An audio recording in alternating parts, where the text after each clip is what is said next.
When he's been hot, he's been very hot. Chad Little, the man to beat. But Johnny Benson holds the points edge. Benson's consistency has increased his lead, while Little's 3 wins, combined with some bad luck, like here at Hickory, North Carolina, has kept him in second place. Today, for 300 miles, it's Benson versus Little. But hold on, there's some new challengers today. Last week's first-time winner, Tim Fedewa, and the defending champion, Phil Parsons, plus a multitude of Winston Cup stars ready to shake things up.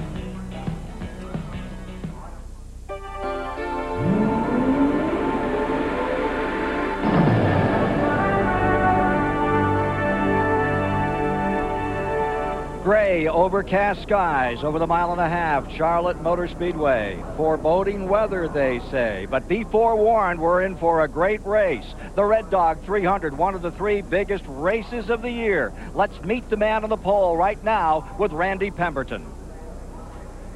And on the pole this afternoon is Big Rich Bickle in his Kleenex Ford. It's only his 7th career Busch Series start. Sound amazing? How about this? This car was done on Wednesday. It hit the track for the very first time on Thursday. Rich, how'd you get this thing dialed in so quick? Well, I'll tell you what, we got a great bunch of guys, and Fred Wonke and Mark Poole and Roger Purcell, them guys worked their tails off. You know, Carl Wegner built us a great motor. I got to say thanks to 2 people. Gene Eisenhower from Terminal Trucking is like a dad to me, but my dad's back home, and this is for him. Okay, Rich, keep her up front. Good luck. Now standing by with a pretty good little shoe, starting back in the 8th position, is the guy that'll be working alongside me on pit road today, Larry McReynolds. Larry? Thanks, Randy. I'm here with Patty Moise. Patty, you're starting on the outside, the 4th row. Quite a bit different conditions today. What kind of strategy did he have? Well, Larry, I hope we've got the right setup here with the Dial Purex Armor Ford. We were a little bit loose yesterday in all that heat with, you know, near nothing on the fuel. So we didn't make any changes. We're hoping with this overcast a little bit cooler today, that's really going to be the right thing. 300 miles, 200 laps to be covered. The Red Dog 300 this year here at the Charlotte Motor Speedway for 43 competitors. Now, usually Darrell Waltrip's alongside, but you remember last Saturday night, right here out of turn number 4, battling for the lead. The 24 of Gordon in the middle, Earnhardt in the middle, Gordon on the bottom, and Waltrip in the wall at 180 miles per hour. And so, the situation today is Dick Berggren is sitting in for Darrell. He discovered when they were running this morning his ribs really hurt. He's actually cracked 3 ribs. He just couldn't breathe. So, giving us a breather this afternoon, and it's his birthday, too. Happy birthday to Dr. Dick Berggren of Stock Car Magazine. Yeah, thanks for the swell present. Really nice die, Ken. Weather is at issue today for sure. All of the practice and qualifying was run under hot, sunny skies. Today we've got gray, overcast, and it's cool. The cars behave very, very differently as the weather changes. So some of the teams, including that starting on the pole, Bickles, have tried to adjust their cars for today's weather. Others, like Schrader, starting deep in the field. They've gone with a hot and sunny setup because there was no more practice to accommodate for this weather change. We'll see how it all shakes out in about 300 miles. And right now, here's the Haviland starting grid for the Red Dog 300. On the pole from Wisconsin, first career pole for Rich Bickle, and alongside is Tracy Leslie. Mark Martin is in position 3, and Elton Sawyer. For row 3, there's Dale Jarrett, the 88 and 90 winner, and Michael Waltrip, the 93 winner. Chad Little is in position 7 with Patty Moise starting 8. Hermie Sadler is 9th. And Jason Keller, ranking 3rd in the points, is 10th. Mike Wallace, 11th. Kenny Wallace's brother, 12th. Jeff Green is 13th, and Tim Bender, 14th. Glenn Allen Jr. starts 15th. Mike McLaughlin will be 16th today. In row 9, it's the veteran Tommy Houston and Dennis Setzer. Row 10, last week's winner at Nazareth, Tim Fedewa, and Johnny Benson Jr., the point leader. Jim Bound starts in 21st, David Green 22nd. Morgan Shepherd's 23rd, Rodney Combs 24th. Then comes Jeff Purvis and Phil Parsons, last year's winner. Rick Wilson is in the 27th position. And beside him is Larry Pearson. Jeff Fuller starts 29th, Bobby Dotter 30th. Curtis Markham is in 31st, and Doug Hevron 32nd. Ken Schrader, who won the qualifying race yesterday, starts 33rd, with Ted Musgrave 34th. Terry Labonte back in 35th. Vermonter Kevin LePage, 36. Dirk Stevens from Washington, 37. Greg Sachs from Mattituck, New York, 38. Jeremy Mayfield is 39th. Johnny Rumley, 40th. And David Bonnet's in the field today, starting 41st, with Ward Burton, 42nd, and Steve Grissom rounding out the field in 43rd position, the provisional starter as a defending champion in the Grand National Series. And one car is still on pit road, Ken. Jeff Fuller in the 47 car has not yet been able to fire. He is one of 5 cars that failed to start. Let's go to Rick Benjamin in the Duralube Pit Center. Ken, let's take a look at our AutoZone race analysis. We'll be going the 300 miles for you today. 200 trips around the Charlotte Motor Speedway, 1.5 miles. And the banking on the turns, 24 degrees. Pretty steep here today. That leads to the high speeds. Our first, a nice $352,000 payoff at stake for the 43 drivers. Mike Skinner had the pole here 1 year ago at 172.4. Rich Bickle nearly 1 mile an hour quicker to take this year's pole. Phil Parsons, as we mentioned, is the defending race winner. Darrell Waltrip, who couldn't be with us today, 5 career Busch victories at Charlotte. He is the all-time leader in that category. Let's show you some of the scenes you're going to see from inside the automobiles today. First, Phil Parsons will take us around the racetrack in his Luxair Chevrolet. He'll start from 26th spot today, and we'll be glad to go along with Phil. A little further up the track, the Heilig Myers and Duron car. Mike Wallace will take us around the speedway as well today. He goes 11th. Mark Martin, a driver that many people think is going to do very well today in the Winn-Dixie car. Martin starts in the 3rd spot, former winner of this race. We'll be riding with him as well today. And Dirk Stevens in the Duralube Chevrolet will also have one of our in-car cameras aboard today as well. He's back in 37th spot. And we're going to get some great pictures for you from on high today. The Steel aerial camera, chopper side for us as we're getting ready to take the green here at the Charlotte Motor Speedway. Now, there'll be no halftime in this race today. Over the past several years, we've had that break in the middle. No break today. We're going to run it right straight through. And that was the plan even before this potential for weather problems came along. Right, Fuller's going again. He was one of 5 cars who had crashed earlier in practice and qualifying. He had a radio problem. Morgan Shepherd now on pit road as they come down to take the green, and Morgan won't be with them when that happens. Under green. Rich Bickle brings him down. Tracy Leslie right there beside him.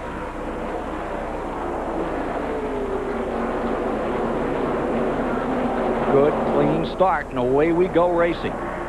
Doesn't take him long to stack them up here. Rich Bickle. Dad was a great racer up there at the Slinger Speedway in Wisconsin. Here he comes, pushing for the lead. And here comes Mark Martin in the 60 down on the bottom. And from his onboard camera, as he closes in on Tracy Leslie, we complete lap number 1.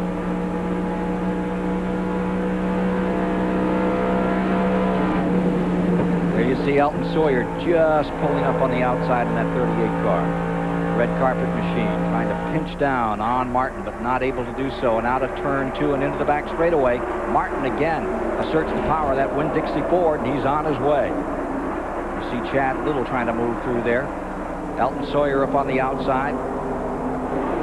Dale Jarrett with a real good run in the number 32 car as well. He is now running in the 5th spot. Little on the bottom. Trying to draw away Rich Bickle. What a story on that number 54. Not that much experience in super speedways, but he sure is smooth thus far.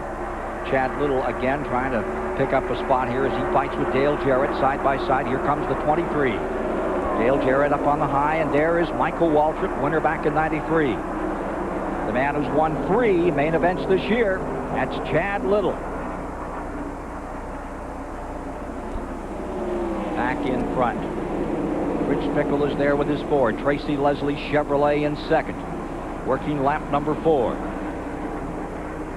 Surprising how well Bickle's running out here off the pole. A lot of guys surprise you with a pole, but look at him just staying steadfast and right in the throttle. I'm not really all that surprised, Ken. He is a very experienced race driver, although his experience is not here at Charlotte. He has run 106 different racetracks in his career. This guy has really seen some laps, and that counts. When he walks into a new racetrack, it doesn't take him very long to get acclimated to it. Well, there you see the front 4 coming by. It's Bickle, followed by Leslie, Sawyer, Martin, Chad Little.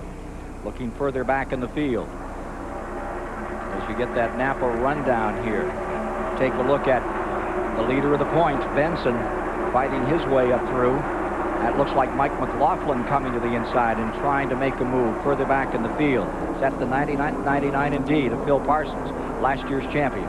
But not last year's car. He's with a new team this time. Last year when he won this race, he was the owner of the car, or his wife, depending on how you want to take a look at that checkbook. But now he's got himself a ride, and it's for the whole season. J&J, the folks that have this car that he's driving today. Now look at Benson closing in. And here comes Kenny Wallace closing in on Patty Moise in number 40. Patty is back in 11th spot. Holding her own. She has not raced here since 1990. She tried to race here last year, but had engine problems in qualifying and just missed the Hooligan race, so she didn't get an opportunity to turn any actual competitive laps. So it's been a long time since she's raced here at Charlotte Motor Speedway. Down to the inside, Jeff Green, number 3, slides through beneath that number 8 car of Kenny Wallace. Benson, so patient, waited out. When it gets to the end, he's only led 61 laps this year, Benson. Now look at Setzer in the 51, trying to go under McLaughlin, and Fidois in the 55. The guy that made up a lap under Green 2 races back at Loudon, New Hampshire, and gave us a little predestined look at what he was going to be. Came back and won at Nazareth, and he's on a roll. And take a look at 52. There's Schrader up to 19th, right behind Setzer. Ken Schrader, who started well back in the field today, 33rd position, won yesterday's qualifying race. On a roll. Got caution out. Yellow is out. Trouble in the back straightaway. Racing back to the flag. Give it to Bickle, followed by Leslie and Sawyer. Car 35. Spinning on the back straightaway, and that will be a caution flag for Doug Heveron. And that's also David Bonnet's number 03 in trouble. Got 2 cars back there that have spun, and we'll be back with more of the story in just a moment.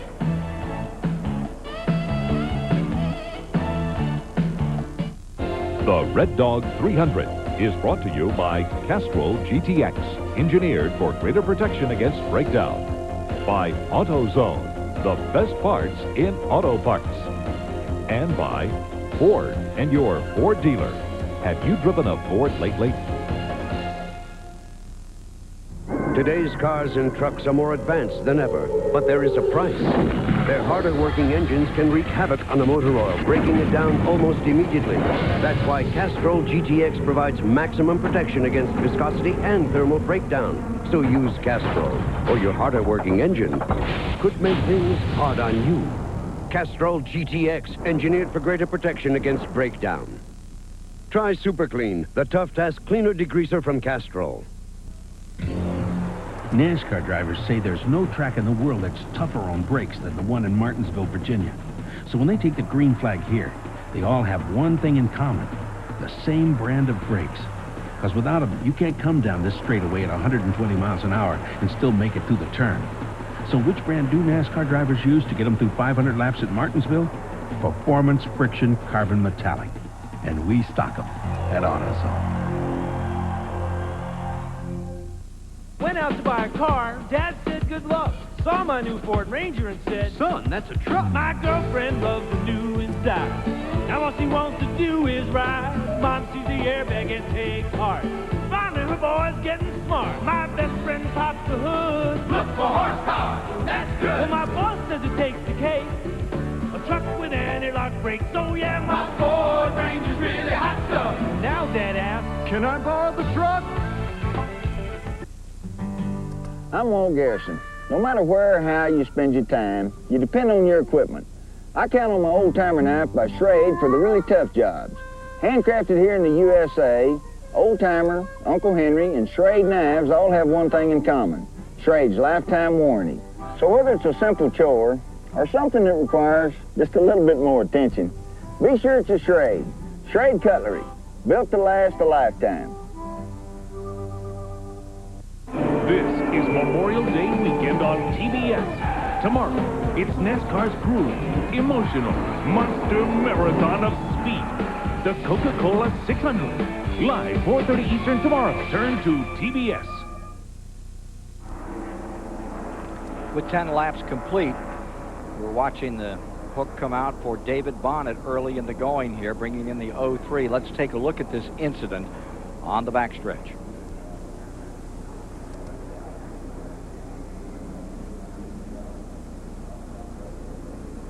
Now that, to me, would appear to be Doug Heveron's car. Yeah, and he has already gone back into the garage area. Heavy damage on the left side of Heveron's number 35 car. And trying to avoid it, the Bonnet car gets collected. There's the 35 car that had such a great run last week. Heveron scoring a career best second at Nazareth just a week ago, now back in the garage area. Let's go down to Larry McReynolds. I'm here with Morgan Shepherd. Morgan, the car just never really get up to speed when they dropped the green flag. Can you tell us what happened? Well, you know, I told the guys when we was going around the track, I said something's terribly wrong with the ignition. It was missing and just wouldn't run at all. So then we come in and tried to change the wires, thought maybe something was wrong in the distributor. And we changed them, then it wouldn't run. And so we had a little bit of miss yesterday, but our car was real good and fast. And we took a distributor out of Winston Cup car and put it in. Undoubtedly, the wires didn't match up or something. Not quite the kind of day Morgan would like to have. Maybe a better day tomorrow. Let's go to Randy and see what happened on pit road during that caution. Well, just a couple of pit notes so far early on in the Red Dog 300. Here's the way it stacks up. Each of these teams gets 3 sets of tires under caution. They can change all they want under green flag. 55 miles an hour down pit road, 7 men over the wall, and the pit window for gas is about 60 to 65 laps. Let's go to Rick Benjamin, who's in the PCC Center. Well, Randy, we are here indeed, and we'll take a look now at the Auto Week Weekend Racing, brought to you by Auto Week, America's #1 enthusiast Auto Weekly. It's been a huge week of racing here at the Charlotte Motor Speedway, leading up to the Coca-Cola 600. This is Wednesday night when Jeff Gordon didn't really surprise anyone, taking the pole for the Coca-Cola 600 tomorrow with a speed of more than 183 miles an hour. Also on the card Wednesday night after qualifying, the NASCAR Sportsman Series cars went 100 miles, and you see a very close finish. Lester Lesniski in the black car defeating Marty Ward. Lesniski's been coming here for a long time trying to win one of these. He finally got his victory Wednesday night. Lesniski the winner over Ward, Wally Fowler, Gary Layton, and Jerry Rector, your top 5 in the Sportsman Series cars. If you'd like to pick up a subscription to Auto Week, it's a great magazine. 1-800-232-1522 is the number to call. 52 weeks, $17.95, the lowest price ever. Auto Week always first with the inside news of racing and personalities, driving impressions, and more. Call them now.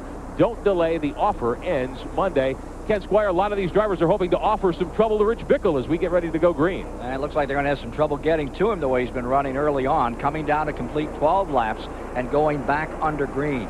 Greg Sachs has been on pit road 3 times in this period, doing some ins and outs as he's trying to get his car sorted out. Meanwhile, on the restart, Bickle first, Leslie second. It is Sawyer third, Mark Martin, Chad Little going around into 2. Michael Waltrip back there in 6, Dale Jarrett, Hermie Sadler, Mike Wallace, Jason Keller, a top 10 in the back straightaway. And look at this run. Here comes Chad Little down to the bottom, seeking that 4th win of the year, and on the very track that broke his right leg, broke his shoulder, gave him a concussion just a year ago. On board, Mark Martin car, Winn-Dixie Ford, giving you these pictures as they snuggle down in turn number 1. Chad Little rolling well. And it's just amazing how strong he is today, Ken, given what happened to him just a year ago in this race. He was thrust into the first turn wall at very, very high speed. The car went home in a basket. He left this racetrack in an ambulance, and look at him right now, running in 3rd position. Down the back straightaway, around turns 3 and 4, coming back to the stripe. You see the 54 of Bickle up in front, Tracy Leslie and Chad Little, and here's Fedua, last week's winner, off the pace, coming onto pit road. Looks like a motor is gone on car number 55. And last week when he won, he had no sponsor. This week he's got one. With that motor gone, he's going to need a little financial help, Ken. Randy Pemberton can tell us more about this. Yeah, I can just confirm it for you, Ken. There's no doubt about it. The motor has quit. They do not know what the problem is. He's obviously going to go a lap down here. The hood's going to go up. Tough break for the guy who won last week. Wow. 4th in points coming into today, Fedua. As we watch Mike Wallace down on the inside. Got his hands full out there. Jason Keller, Dale Jarrett scrapping with him. There's Mike Wallace in the 90, trying to pull away right now.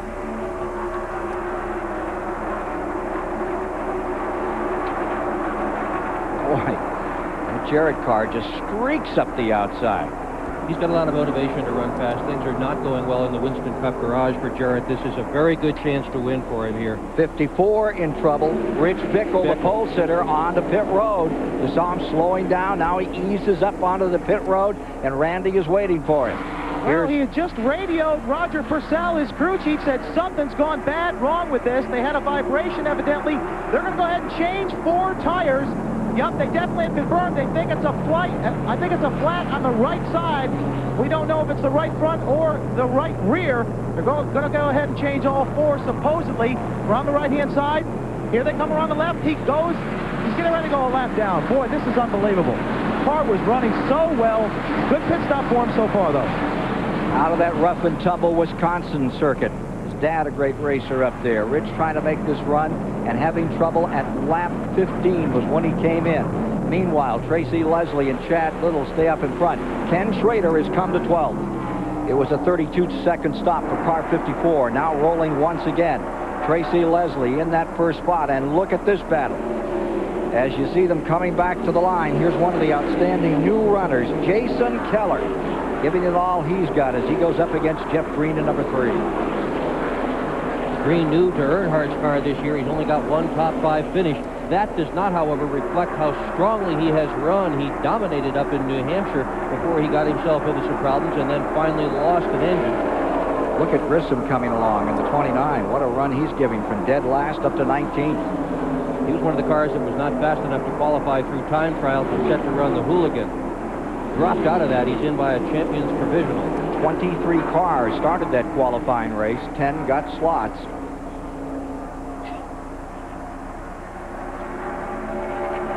The forward battle. It's still Leslie, Chad Little, Martin, and once again, down to the inside. Another skirmish from Elton Sawyer with Mark Martin. Be interesting to watch Mark Martin this afternoon. His crew worked harder on that car than any other team worked on theirs. Every time there was an opportunity to practice, that Black Wing Dixie car was on the racetrack. They'd run 3 or 4 laps, come in, change something, try something. We're on board with Mark Martin right now. They have really worked hard to get that car ready for today's race. And Mike Wallace is coming on strong. Here comes the 30 down the inside. A move up by Michael Waltrip. He gets a spot. Here's a fight between Chad Little and Tracy Leslie another time. Chevy versus Ford as they come out of turn number 4. It's Tracy Leslie first, Chad Little in second. Elton Sawyer holding on to third. Mike Wallace back in 5th. Looks like he's as fast as anything out here now, as he really has that car sorted out. More of the Red Dog 300 after this.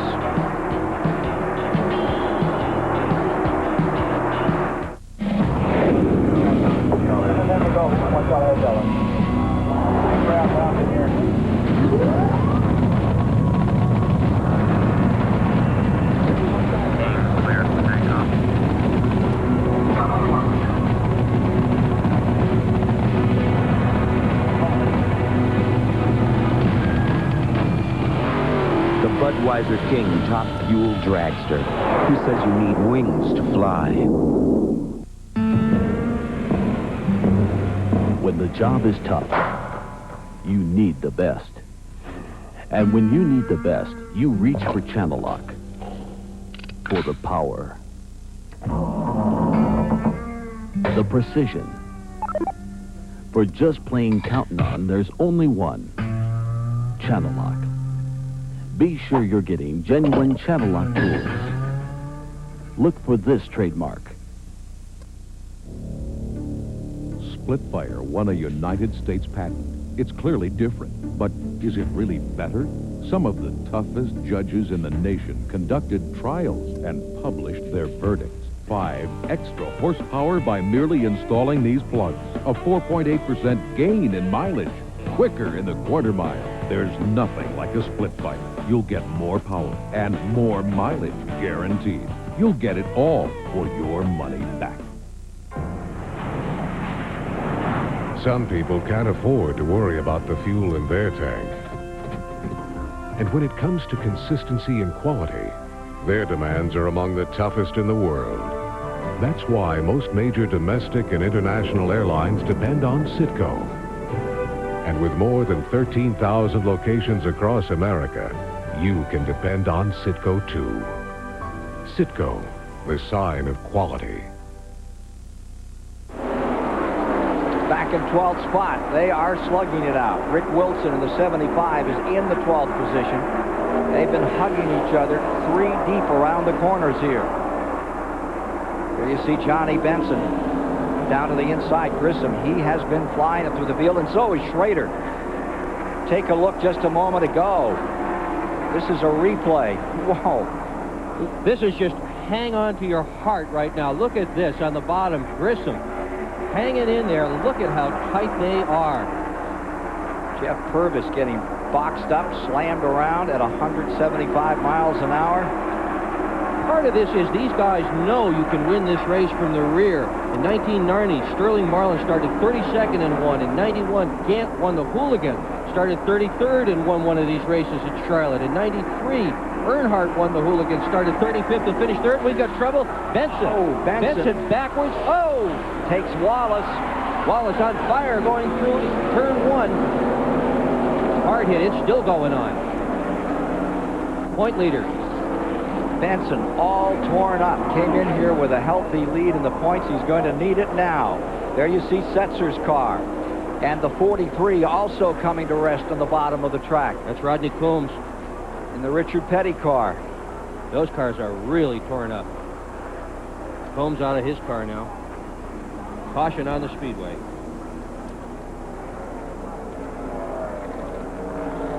At end of lap 27, beginning of lap 28. Tim Bender was also involved in this incident. There it is. It looks like Benson just gets the rear end of his car, whoever it is that's right behind him. Just touched Benson. Look, he starts to leave the ground. The back end of the car is off the ground. The roof flaps come up. That keeps the car on the ground, but boom. Right there. That was Kenny Wallace, and then on the inside, they get tagged again. That's Setzer on the inside. Wallace is the car that's on fire. Big crash here in Charlotte. And that's Tim Bender, I believe, right there getting torn up. And Rodney Combs has no place to go. He gets into it. So Kenny Wallace's day is over. It looks like Benson is through. There you see Rodney Combs walking away from car number 43. We'll be back with you in a moment at the Red Dog 300 with 29 laps complete here at the Charlotte Motor Speedway. Nobody else has it. Only Headline News Sports Ticker continuously updates scores in a flash, even while games are in progress. Headline News Sports Ticker, weekday evenings and all weekend long. From now on, you'll always know the score. For the Americans who gave their all, TNT's giving everything it's got. 36 hours of the best war movies ever made. Plus, Operation TNT viewers tell their Vietnam stories. Beginning tomorrow morning at 11 on TNT.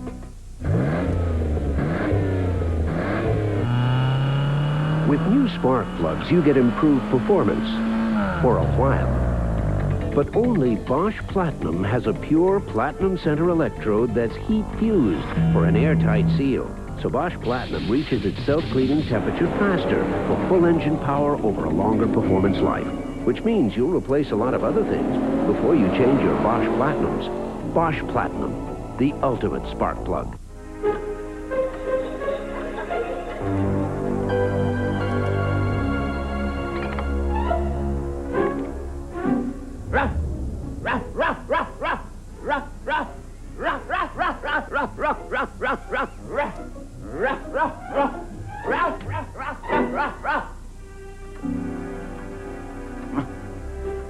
Or you can put in Schlage locks, the Doberman of locks.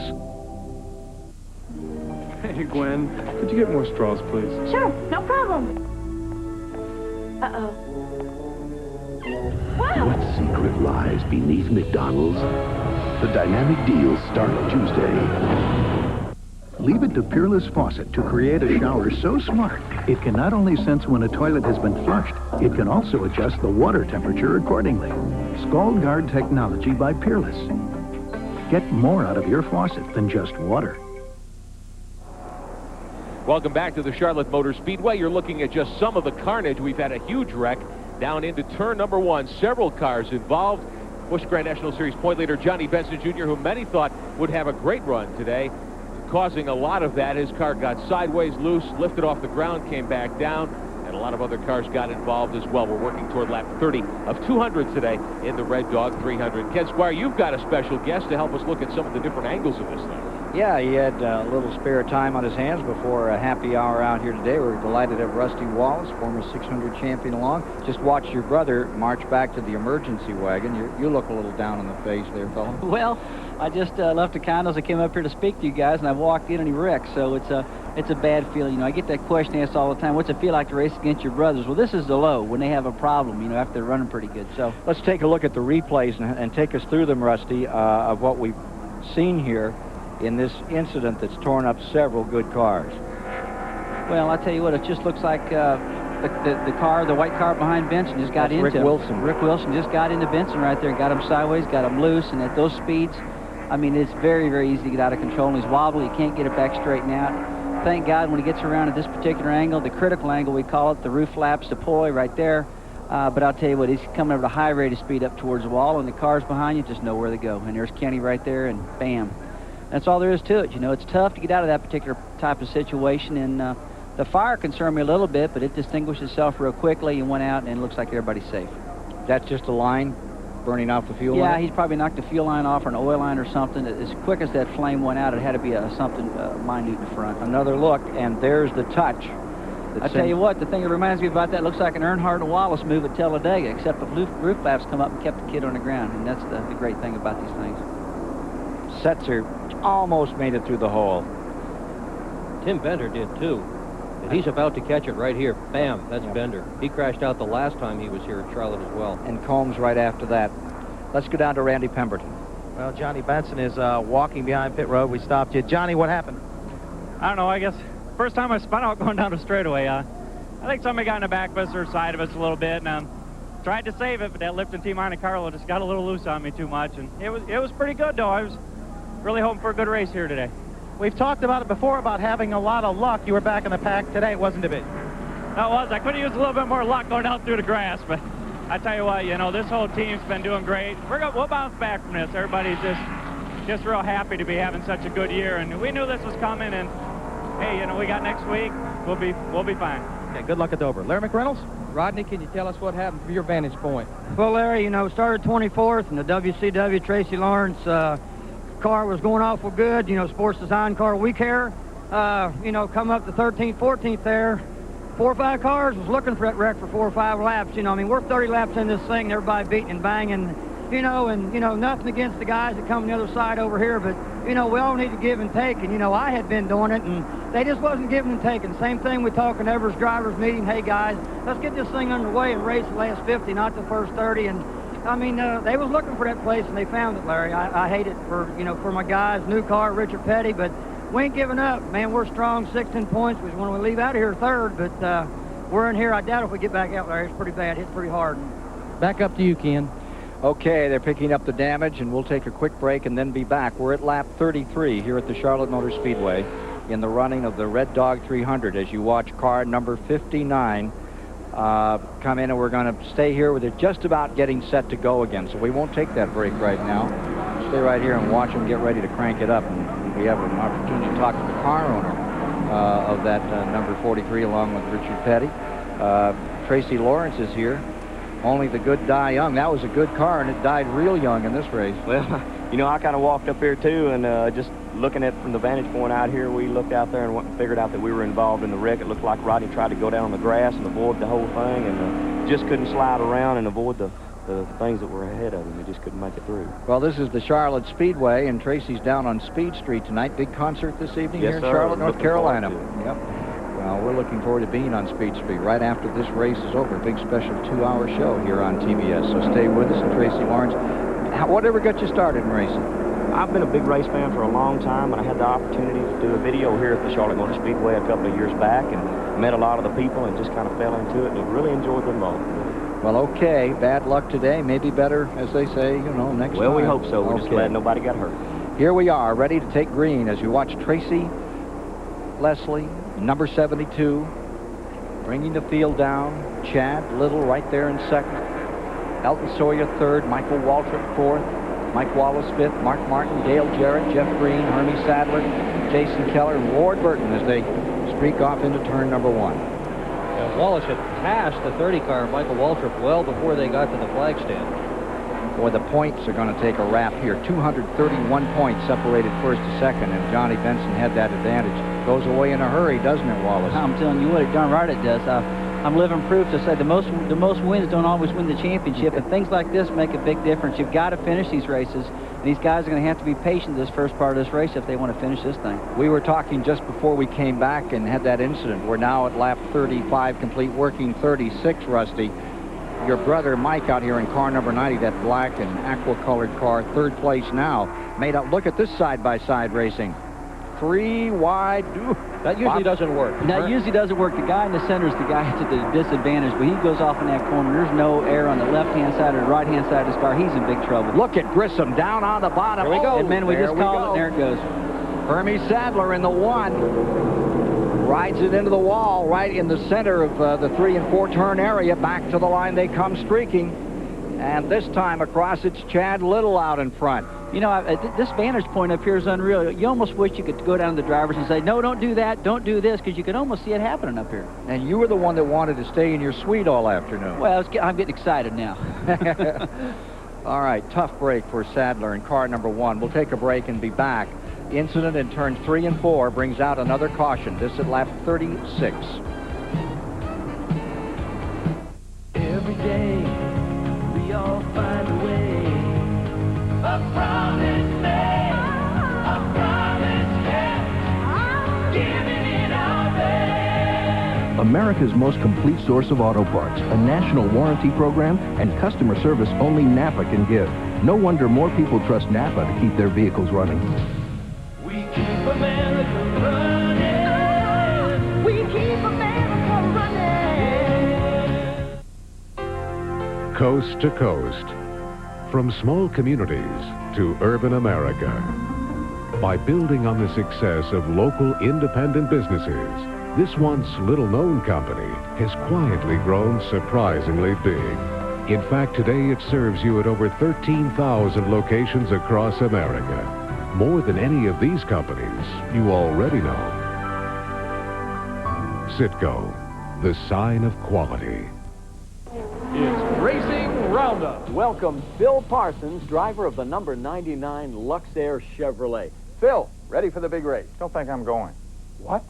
You know how hot it gets in that car. Oh, sure, Phil, but you're, comfortable right here at home with high-performance Luxair Central Air. But what about your fans? Fans? You don't need fans in a house with Luxair Central Air. Thank you, Phil Parsons. Folks, look in the yellow pages for your Luxair dealer or call 1-800-LUXAIR. The new Ford Contour is full of great ideas at a great price. Exciting ideas, like Wonderlink suspension for crisp, responsive handling. Comforting ideas, like air conditioning and Contour's exclusive Micron air filter. Safe ideas, like dual airbags and remote heated mirrors. Sound ideas, like an AM/FM stereo cassette. And maybe the best idea, you get all this for just $14,670. Great ideas at a great price. The totally new Ford Contour.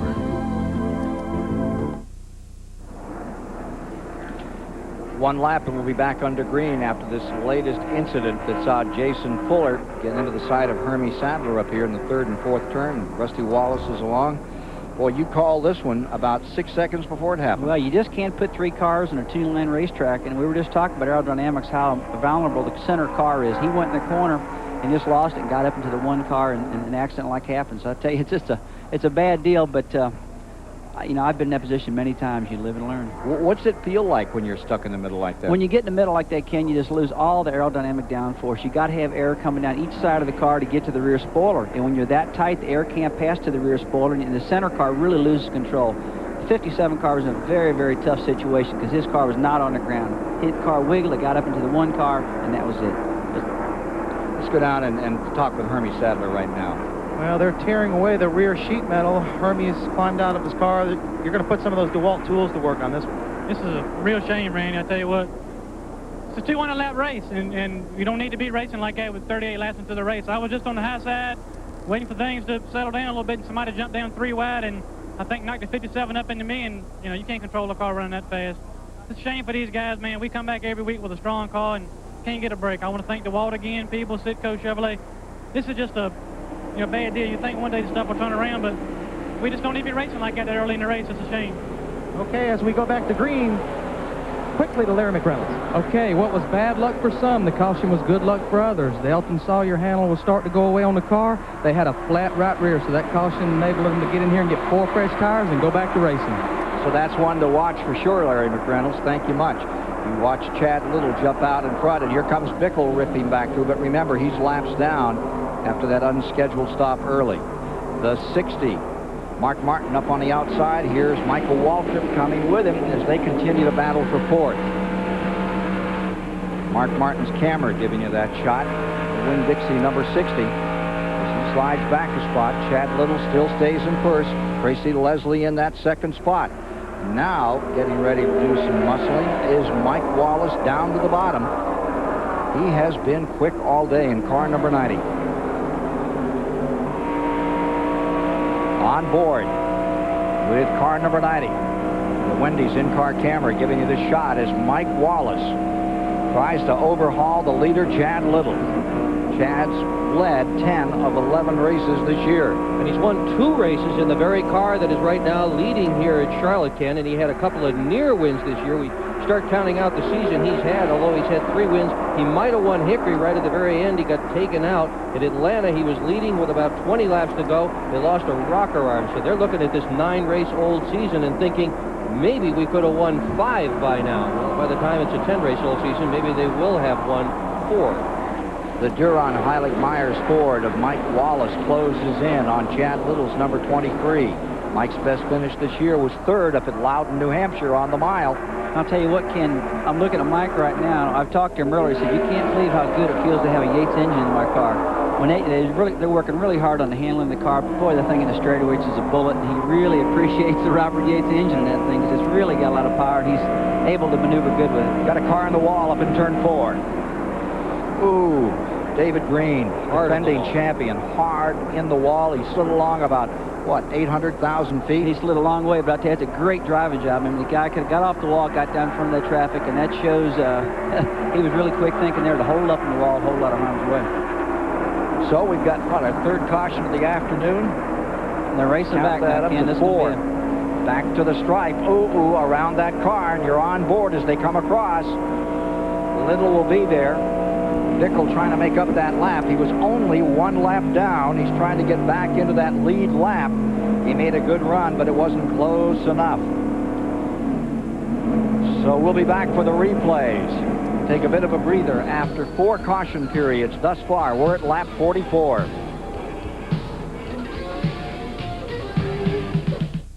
This is Memorial Day weekend on TBS. Tomorrow, it's NASCAR's grueling, emotional, monster marathon of speed. The Coca-Cola 600. Live 4:30 Eastern tomorrow. Turn to TBS.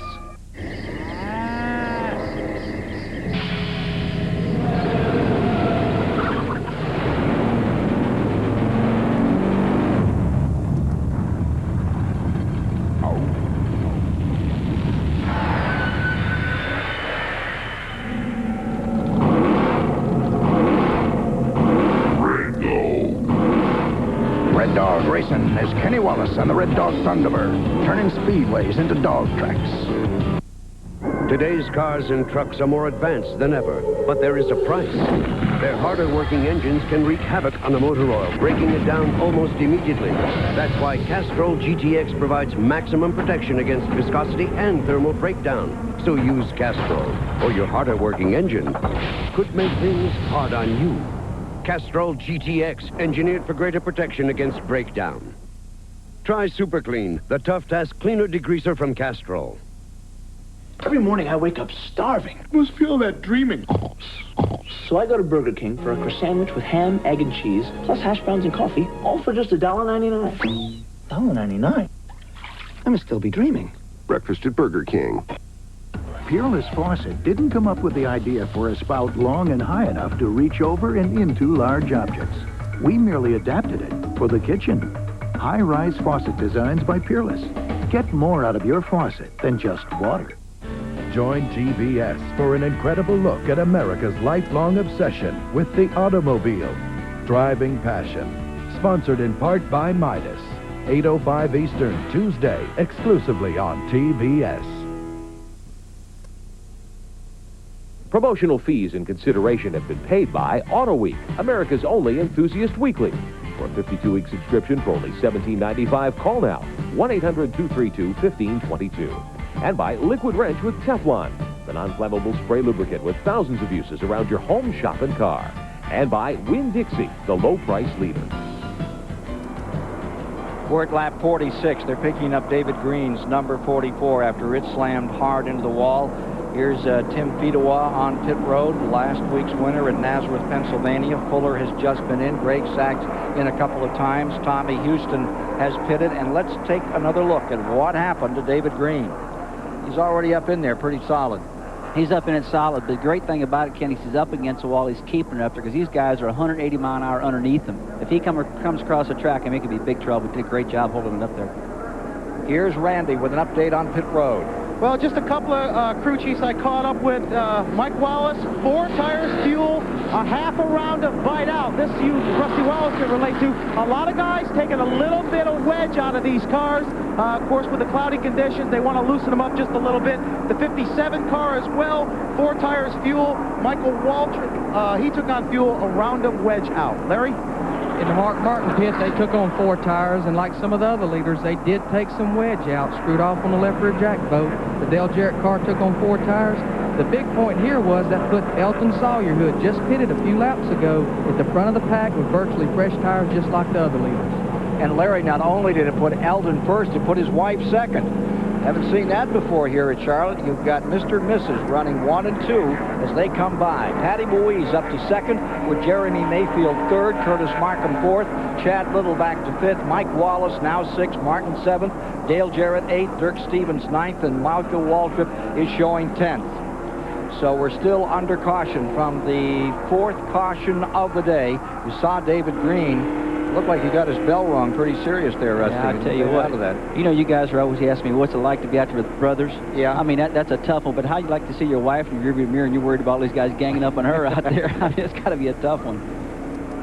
If she passes him, I'd like to be a party to dinner time conversation afterwards. Yeah, I bet he won't be booting her in a quarter panel, though. Well, we're getting ready to head for Pocono, Pennsylvania. Another great stop on the Winston Cup Tour. Come along with us. Our next Winston Cup event on TBS will be at the Pocono Raceway, July 16th for the Miller Genuine Draft 500. Pocono is a unique triangular-shaped track that has 3 turns, each with a different radius. Even the 3 straights are of different lengths. This uniqueness produces some of the most competitive and exciting racing in the Winston Cup Series. Pocono's first Winston Cup race of the season, the UAW GM Teamwork 500, is set for June 11th. And then, July 16th, it's the Miller Genuine Draft 500 on TBS. Race fans who head to Pocono Raceway will be treated to some of the prettiest scenery in the nation. The Pocono Mountain Resort area of northeastern Pennsylvania, with its scenic mountain vistas, cool valley streams, quaint hotels, vast recreational centers in a warm and friendly country atmosphere. Pocono Raceway is also noted for its creative giveaway promotions, and 1995's contest is called the MBNA NASCAR MasterCard Sweepstakes. A race fan will win trips for 2 to the Miller Genuine Draft 500 at Pocono, plus Pocono's GMC Pace Truck, the Brickyard 400 at Indianapolis, and the 1996 Daytona 500, plus $5,000 cash. Simply apply for a NASCAR MasterCard by calling 1-800-937-POCONO and automatically enter the sweepstakes. Or, to just enter the sweepstakes, send your name, address, phone number to the address shown. A complete set of rules and a free Pocono Raceway brochure are available by calling 1-800-RACEWAY. Back at the 1.5 mile, Charlotte Motor Speedway, and from the Steel aerial camera, you get a sense of the overcast conditions. They really want to get this one in. And as you look down, you're seeing Mr. and Mrs. Elton Sawyer, or Mrs. and Mr. Isn't that what you call them, Rusty? That's right. Yeah. either way you want to put it. There they are, 1 and 2. Number 40 is Patty Moise. Alton Sawyer in the number 38, who has scored a victory in Grand National competition, Myrtle Beach, last year for the moment. And getting caught up, Rich Bickle has made up that lap. And look at Chad Little scoot down to the inside, Dick Berger. What an incredible move. We talk about not being able to get it done 3 wide. Well, he just got it done 3 wide. Musgrave in the 9 wound up in the outside. He just got shuffled to the back. I'll tell you, that was real important, guys, because they got in there side by side without a 3 abreast. And they got 3 abreast at a time where it wasn't that critical. So it was a good timing on their part. And it was coming up to speed. You weren't all the way there. Exactly. The speed wasn't right. So the battle up in front changes again, and Chad Little has the advantage, trying to put Rich Bickle 1 lap down. He's got some help, Michael Wallace in number 90, and those 2 Fords, they draw along through on Rich Bickle. Now, if they stay to play games, it's going to open it up for number 90. Go. 3 wide coming down. Ooh! That's right where Waltrip ended up in the wall 3 wide the other night with Jeff Gordon down to the bottom. New leader in the event. Rusty Wallace's little brother, Michael. He's not so little. No, he's a little bigger than I am. He's got those 4 fresh tires and some wedge out of that thing, and he's loving it. Wendy's in-car camera, that Heilig Myers number 90. Here comes Chad Little, now second. Number 60, Mark Martin is third. Alton Sawyer stays right there. We're going to stay with Mark as he closes on Chad Little. The Racing Barrister down in that straightaway. And he's under Bickle. 2 cars lock up. That's the way. You got to get some help in that straightaway. I'll tell you what, guys, I'm watching this thing come up at turn 4. I mean, it looks a lot closer up here than in the car. I can't hardly believe this. I mean, I'm going, ooh, ah, and they're making it. I don't know how they're doing it. And now you know why the grandstands are full, I'm too, telling you what, I need to get show. down there with a 6-pack and Miller and get excited. I'm ready for this thing. Sawyer in the 38, still running very, very well. Dale Jarrett in the 32 right behind him. Former winner, number 30, Michael Waltrip, right behind him. Guys, I tell you what, I mean, they're all wanting to run 3 abreast for some reason off that turn 4, and they're pushing each other to this trial. This is a heck of a race. Well, you know what it is, I think, Rusty? They just haven't had enough DNFs yet. Last year, there were 22 DNFs out of the 45 cars that started last fall. There were 26 out of 45. This is a race of attrition. An awful lot of cars fall out of this, about half due to crash, the other half due to engines.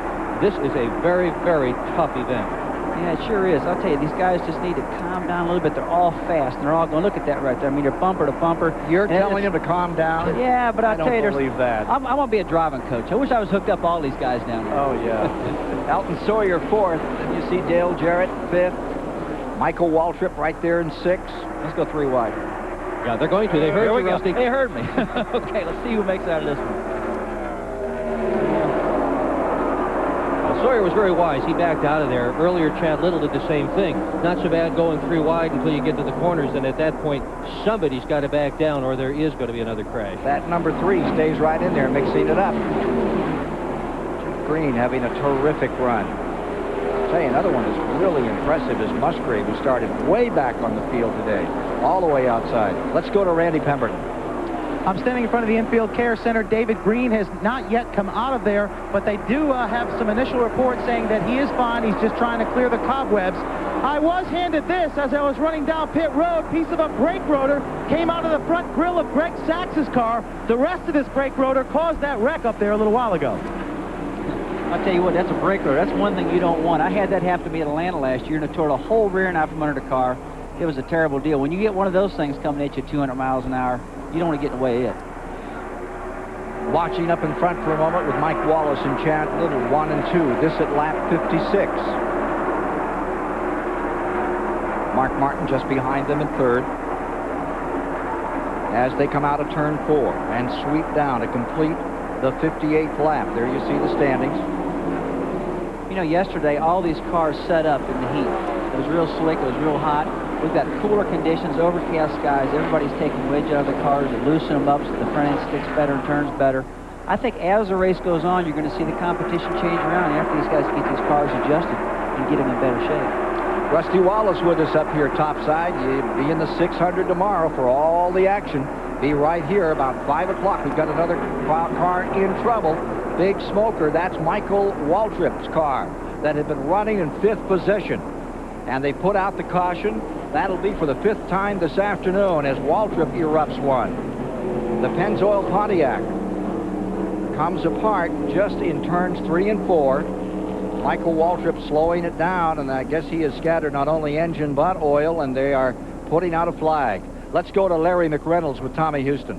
I'm hearing the Tommy Houston pits. He thought he had a broken axle. They pulled the left rear axle out, and it's not broken. So either he's got the right rear axle broke, possibly a ratchet that's went out in the rear end. So when you have one of those things happen, it can really be a handful to drive. Back to Ken. Larry, how long does it take to change that? It depends on how cooperative the broken axle is to come out. Sometimes they'll come right out, and sometimes you've got to drive them out from the other side. So it just depends on how cooperative the broken axle wants to be. Thank you very much. All right, we're at 58 laps now down, and we're going to pause for a message and then be back with more of the story of the Red Dog 300 at the Charlotte Motor Speedway. Excuse me? That's better. Excuse me? That's better. Excuse me?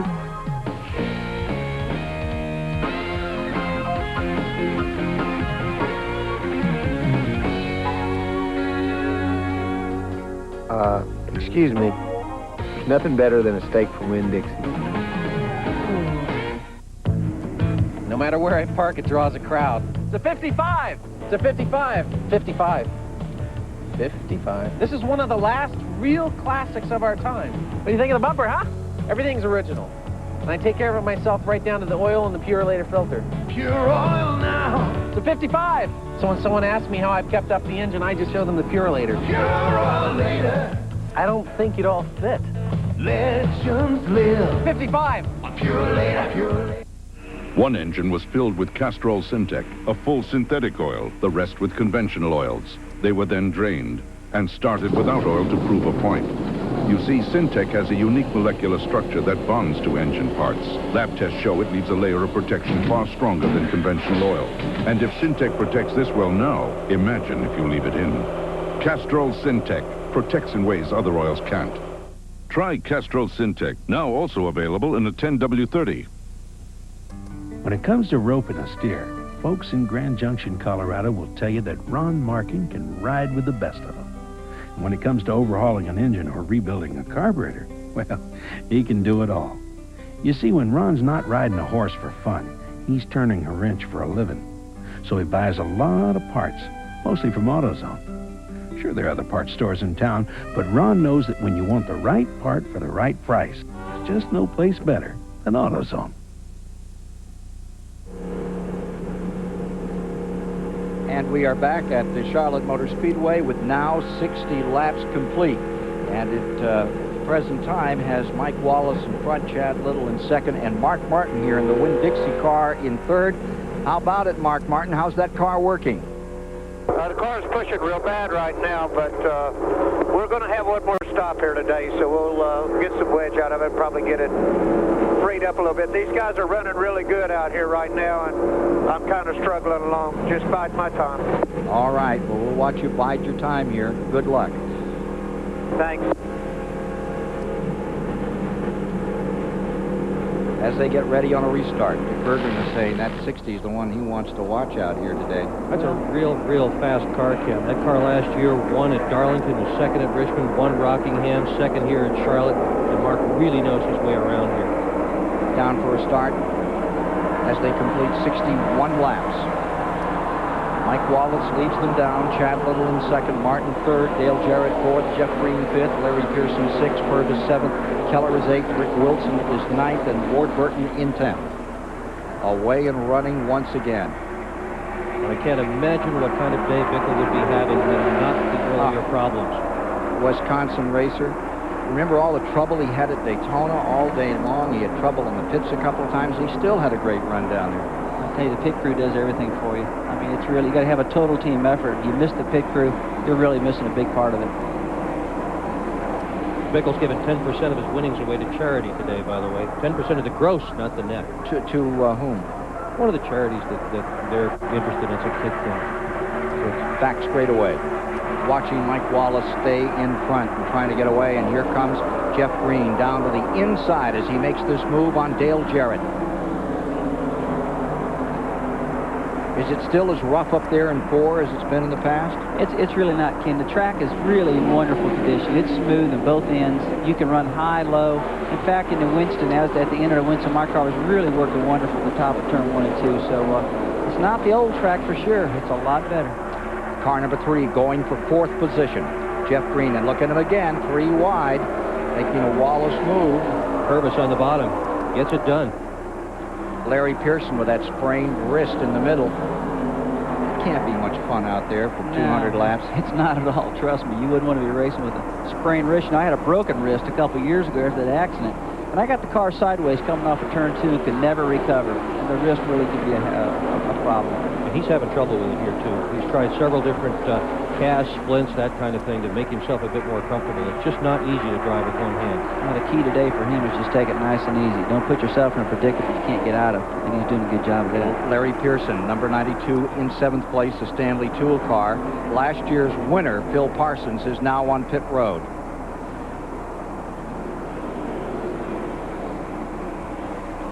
As it shakes out right now, Mike Wallace first, Little second, Martin, Green, Jarrett, Purvis, Keller, Pearson. Rick Wilson is 9th. Ward Burton up to 10th. He started way on the end of the field. Jeremy Mayfield is running in the 11th spot out there. Going a little further back in the field, you see Terry Labonte right here in that 14 car. He had to get in through that qualifying race. Won here last fall, Terry Labonte, and look at him this year. Has to qualify through the Hooligan, running toward the back of the pack. Shows how competitive this is. Won here twice in that fall race. He's 22nd right now. There's Fuller right along beside him on the outside. Fuller's car a little thrashed in the nose, falling back for 47. Sunoco car. There's so many cars out here you can't count out. They're so early in the race. We're only 66 laps in this thing. I mean, they're going to do a lot of adjusting. Don't count Terry Labonte out, Dale Jarrett, a host of them back there. Now, we heard about Morgan Shepherd's problems earlier. He is not having much of a fun day. Ignition wiring, something's amiss there. He was in and talked to us. No, yeah, it's terrible when you get that early. I mean, you practice and practice and practice, and the car's perfect. The first lap of the race, you realize you got a problem. It's a bad deal. It makes for a long day. He's hanging in there, though. But well back. Out of that lead lap is the 21. He is a lap down. There you see Jim Bounds, number 51. He's had a couple of good runs this season. Giving himself a 21st position at the present time, and he stayed well up in the points, too, this year. Terry Labonte in the 14 has won a total of 6 of these Busch Series races, 2 of them here at Charlotte, so I guess we could say a third of his career wins in this division have happened right here in Charlotte. I tell you what, I really think the Grand National Circuit getting back in it for Terry has really launched him back up. He's won a lot of races since he's got back in the circuit. He's kind of got himself wound back up. He's paying a lot of attention to the chassis. The Hendricks guys are working hard with him, and it's been a plus for him. Battle for 21st here. Jim Bound on the inside. Terry Labonte up high in the white number 14. Not the same car he won with here in the fall, and he had been having chassis problems with it in practice. Of course, when the weather changed, that made it even worse. He was pushing. Now I'm sure he's pushing much worse. I'll tell you, this particular part of the race, you'll see they're getting them all strung out. Now the guys are thinking about the chassis. What can I do to make it better in this particular corner instead of worrying for their lives in every corner they make it in because they're so clustered up? Now, take a look there. Phil Parsons, he said Panhard bars messed up on that car number 99. And back up front, take a look at Rich Bickle, Wisconsin, Edgerton, Wisconsin driver on the outside. He is trying to make up a lap on Mike Wallace. You want to let him go? Well, if I was to the cars that quick, I don't think I'd be flying down the inside like that. But, you know, Mike, he knows what his car is doing. He knows how it's handling, and it's really up to him. I mean, I don't believe he'd take the car out to ragged edge right now this early in the race. As long as you've got air between those cars getting in the corner, you don't want to get in side by side. Sometimes you make it, most of the time you don't. You're riding with the leader, Mike Wallace, in the Red Dog 300 with 71 of 200 laps complete. Mike Wallace, he's happy with the results of the repaving effort that have been made here at the Charlotte Motor Speedway and told us about it. Well, I personally like it a lot better since it's paved now because down in 4 there used to be a lot of ripples and you had to counter in and be ready for the chatter of the car, you know, and was the car loose or was it chattering through the bumps? Did you have to work on your shocks better, things like that? So, no, it's definitely a much better racetrack. much better racetrack for Mike Wallace with Rich Bickle up on the outside. You see Chad Little, the red and yellow number 23 that was all torn up last week. And you're riding with Mike as he slices down that back straightaway and tries to get rid of Rich Bickle. I'll tell you what, I see it jumping and wobbling. I wouldn't want to be riding with him. Rusty Wallace alongside with Dr. Dick Berggren this afternoon. Down in the pits, Larry McReynolds and Randy Pemberton bringing you the action, which is the prelude to the Coca-Cola 600. Starts at 5 o'clock tomorrow afternoon here on TBS. Now, we just talked about how nice it feels to get in the lead and get spread out and get working on a car. When you get two cars running side by side, they create so much aerodynamic drag, they slow everybody down. I want you to look at what it's done to the points. They're all piled up now going into turn 3, and that's not a good feeling. And watch Jeff Purvis in number 4. He's having a very good run. Jeff Purvis is right in there mixing it up and takes himself to second place. Looking at 3 wide again, too. Mark Martin in that number 60 car. You're on board with him right now. Take a look at Jeff Green scooting through. Boy, those guys on the outside piercing the barrier in turns 1 and 2. Well, Ken, one thing you need to remember, the outside is not a bad lane to be in, and you've got that clean air to the car. I mean, we passed a lot of cars during the turn 1 and turn 3 during the Winston Open, the Winston Select the other day. That's a good feeling. Take a look at Ward Burton, number 95, all the way up to 3rd spot. Larry McReynolds has a great story on that car. Well, I'm going to tell you, it's obviously Ward Burton knows his way around Charlotte Motor Speedway. He was the pole sitter for the fall race here last year in the Winston Cup race. And about 3 or 4 years ago, Ward Burton whipped the block of dog in the Busch Grand National race, and unfortunately, we've got a car out of control. We've got trouble in turns 1 and 2, and the leader, Mike Wallace, all the way around into the back straightaway. We'll get back to that story in a moment, Larry. You can see Mike Wallace, the leader, car breaking away as it started down into turn 2. Racing back to the flag. This will put Bickle back in his lead lap. It'll give Chad Little the lead. Put Purvis into 2nd spot. Move Jeff Green up into 3rd. Take a look at Rick Wilson's number 75. It's gone.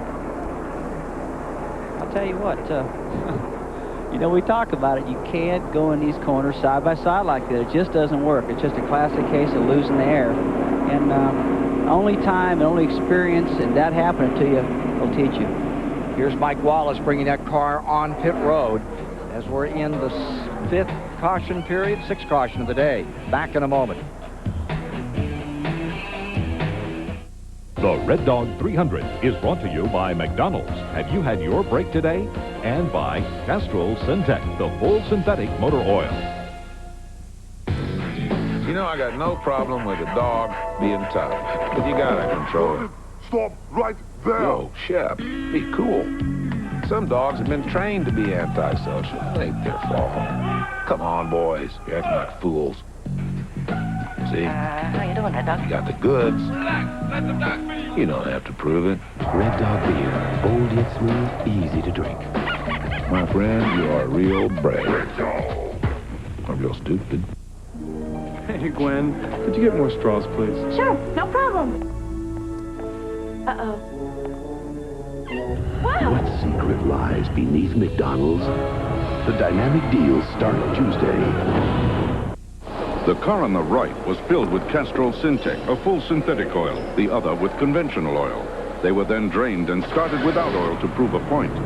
You see, Syntec has a unique molecular structure that bonds to engine parts.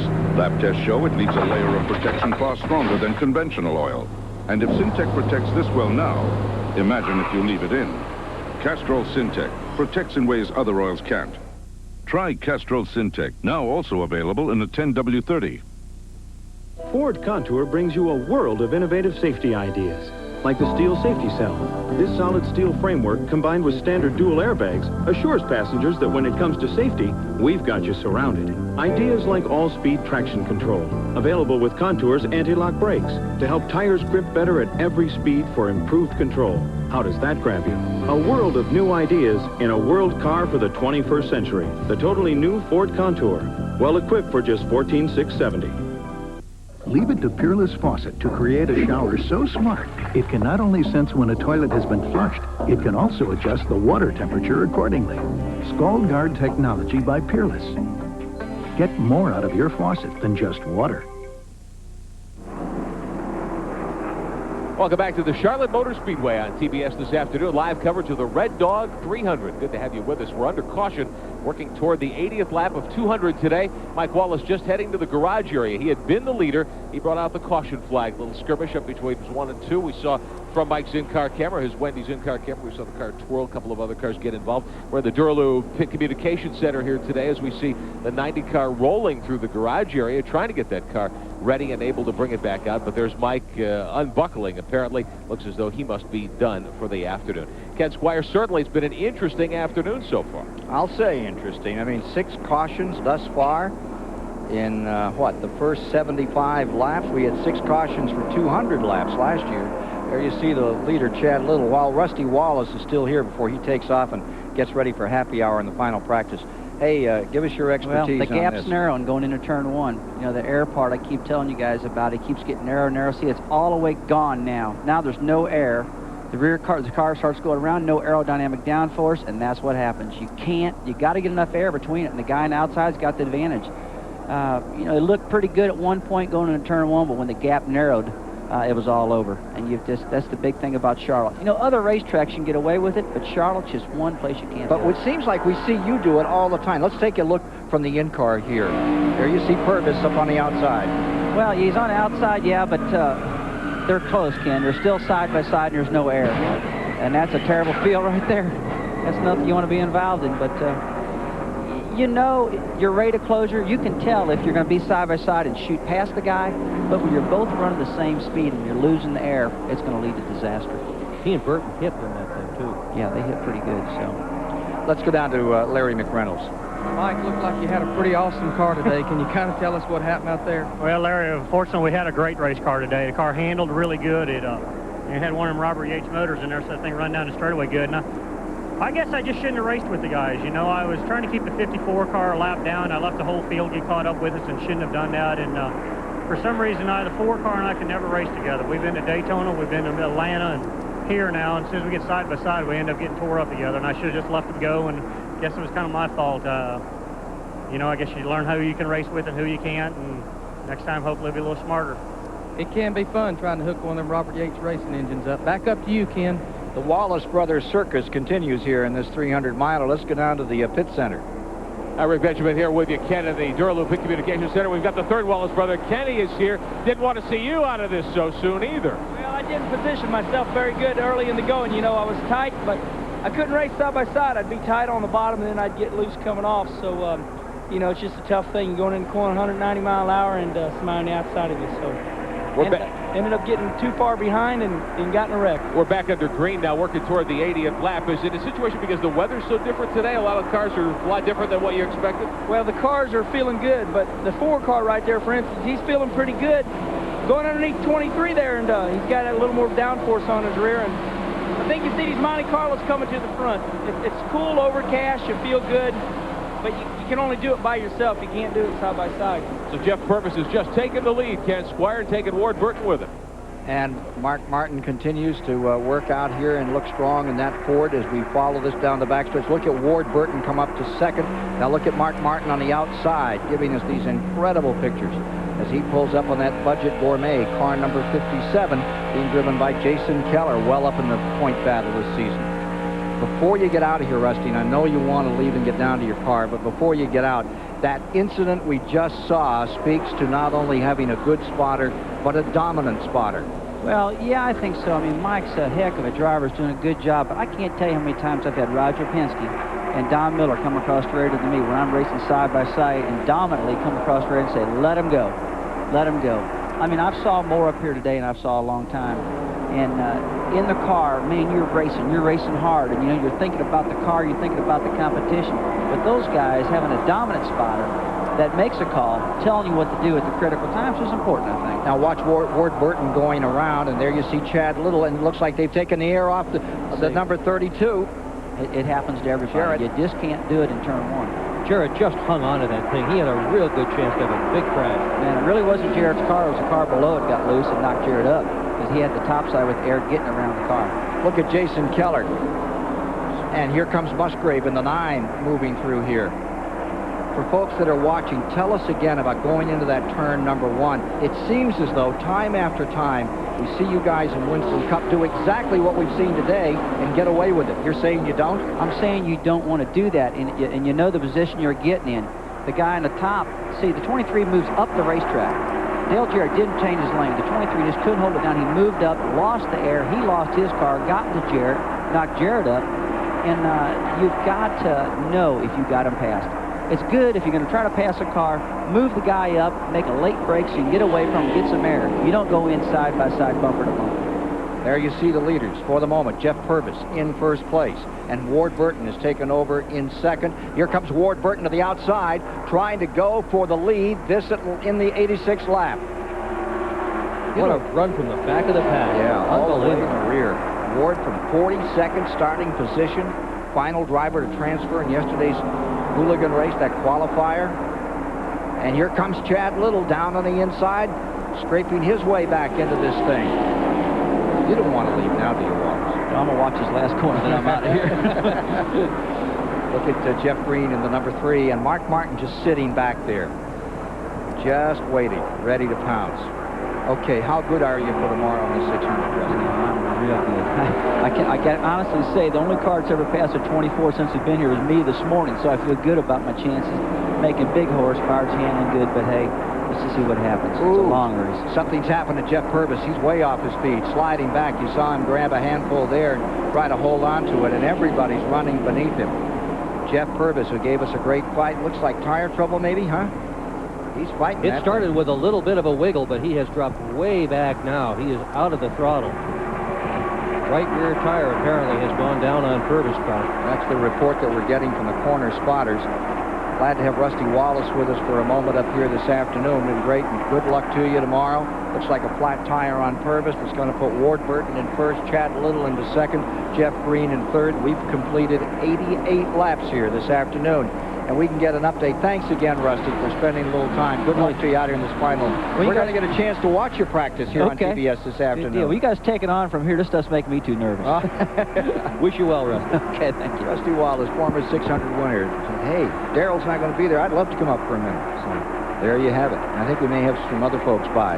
Let's go to Larry McReynolds. Okay, one thing that has been changed about the Busch Grand National race format here is in the past few years, 11 laps from now, the teams could have a break at 100 laps and halfway, make adjustments on the car for several minutes. Now they've taken that break away, so the teams will just have to make adjustments as the race goes on under normal pit stops. One thing else that's happening, seeing just a little bit of moisture start to develop in the air down here.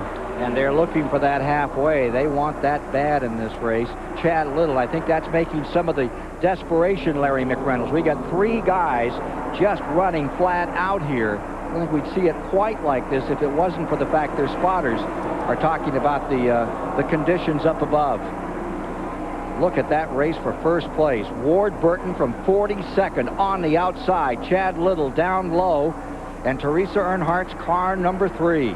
Green, driven by Jeff Green, stays right there. Now they begin to get Mark Martin into the picture. Jason Keller coming on in his Chevrolet, number 57. 90 complete, 10 to halfway. Here comes Mark Martin to the inside. Slug there, just a little jab. For the lead, directly in front of that Winn-Dixie Ford. Chad Little on the bottom.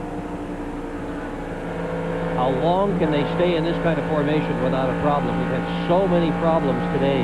Crashes, cars spinning, sliding, and now 3 wide. Here it goes again. Jeff Fuller down to the bottom. Looked like the 23 backed up a bit there. Chad Little's car coming back, and Fuller. Green to the inside, makes the move. It gets him into second place. And Little has done that every time he has gotten into a 3 wide situation. He has very wisely backed out of it and let them go. Just what Rusty Wallace was talking about. Let him go, let him go. So the leader now becomes the number 95, continuing to stay out here with 8 laps to halfway. The interval first to 8th is 9/10 of a second. Here comes Jeff Green back to the inside. Green has never won one of these races. First year for Earnhardt's driver. Back to 5th falls Chad Little.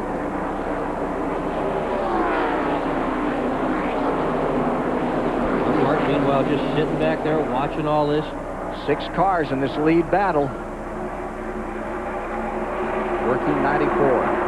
Jeff Green down to the inside. Ward Burton likes that outside lane this afternoon, Dick Berger. He does. Hangs it up there, likes it. He's made time out there all afternoon. Mark Martin lies third. I'm surprised to see Green running this well, Ken. They've had a lot of decisions to make about engines, and they yesterday swapped engines trying to come up with some more power. Tony Uri, the crew chief, said, we're just not sure what we've got to do to get up front. Well, they went back to the same engine they qualified with, and it looks like that was the right choice. What a run by Jason Keller in the 57. He stays right in this group. That group's getting a little bigger now. You see Jarrett has pulled up into it. Larry Pearson is part of the crowd. With one hand. Green now dropping back. The outside line is the one that's starting to move. Down to Rick Benjamin. Hey, you were talking, Dick Berggren, about the team, the Earnhardt team, and Jeff Green's effort. How about this? The lead car driven by Ward Burton. That team's only been around since last fall here at Charlotte. At that time, Buzz McCall announced John Tanner as his driver. They had trouble qualifying. They put Burton in the car a week or two ago. He's come from the back to the front. A lot of these team owners have two races to worry about this weekend. Today's event and then tomorrow's 600. Buzz McCall is worried about Monday's race, the SCCA Trans Am at Lime Rock in Connecticut. He's the leading car owner in that series. His team has won 4 series championships in a row. 4 laps to halfway distance now. And out in front, it's Ward Burton with Mark Martin in second. Chad Little going third. Dale Jarrett is fourth. Larry Pearson fifth. Tracy Leslie sixth. Jason Keller and Jeff Green. On the next National Geographic Explorer, the South Pacific, Iron Bottom Sound, 14 sunken relics of a war past. Dive with deep-sea discoverer Bob Ballard for the lost fleet of Guadalcanal. Join TBS for the last great adventure of the weekend. National Geographic Explorer, 9:30 Eastern, Sunday night. Turn to TBS. From Darlington to Talladega, through Daytona, Rockingham, and Watkins Glen. In every major NASCAR race, Busch Beer recognizes the pole winner with the Busch Pole Award. Because if there's one thing we know for sure, everyone follows the leader. Busch Beer, proud sponsor and official beer of NASCAR. In Normal, Illinois, Gene Goebel is popular with folks who need their car fixed. He does good work, and he doesn't charge an arm and a leg. Because when he needs auto parts, Gene buys a lot of them at AutoZone. You see, the prices are low every day at AutoZone. So a lot of good mechanics like Gene just pass the savings on to their customers. Plus, they can still get the best quality parts. Sure, they know how to do the work right, but they also know how to save money doing it at AutoZone. I found a way to make my money really perform. I bought this car, a Probe GT. I refuse to go broke trying to look good. Did I mention this car's a blast? I'm no financial genius. I just feel like one. Now save up to $2,610 on Ford Probe with option packages. See what I mean? It is a wild one here at Charlotte with 99 complete. We have a caution again. Just prior to the caution, big race for the lead. Let's take a look at how the first place position changed. Here you see Mark Martin. He dove to the inside, made his move, and got through on Ward Burton. Chad Little right there. Then, after this pass by number 60, Ward Burton was able to get back into second, keep Chad Little in third. We've got cars now pitting on the track. We had an incident here on the track, and that spin and crash by car number 25 by Johnny Rumley has brought out the caution. We'll show you the Rumley incident in a moment. Let's go down to Larry McReynolds. In the Ward Burton pit, he's in 4 tires, no chassis adjustment, and he's away. Chad Little's crew on number 23 going all the way around. They're slow getting moving, but they've got the first up pit position and the furthest down pit road, Ken, and that really helped them. So as the field takes on fuel, takes on tires here, we are at the mid-distance of the event.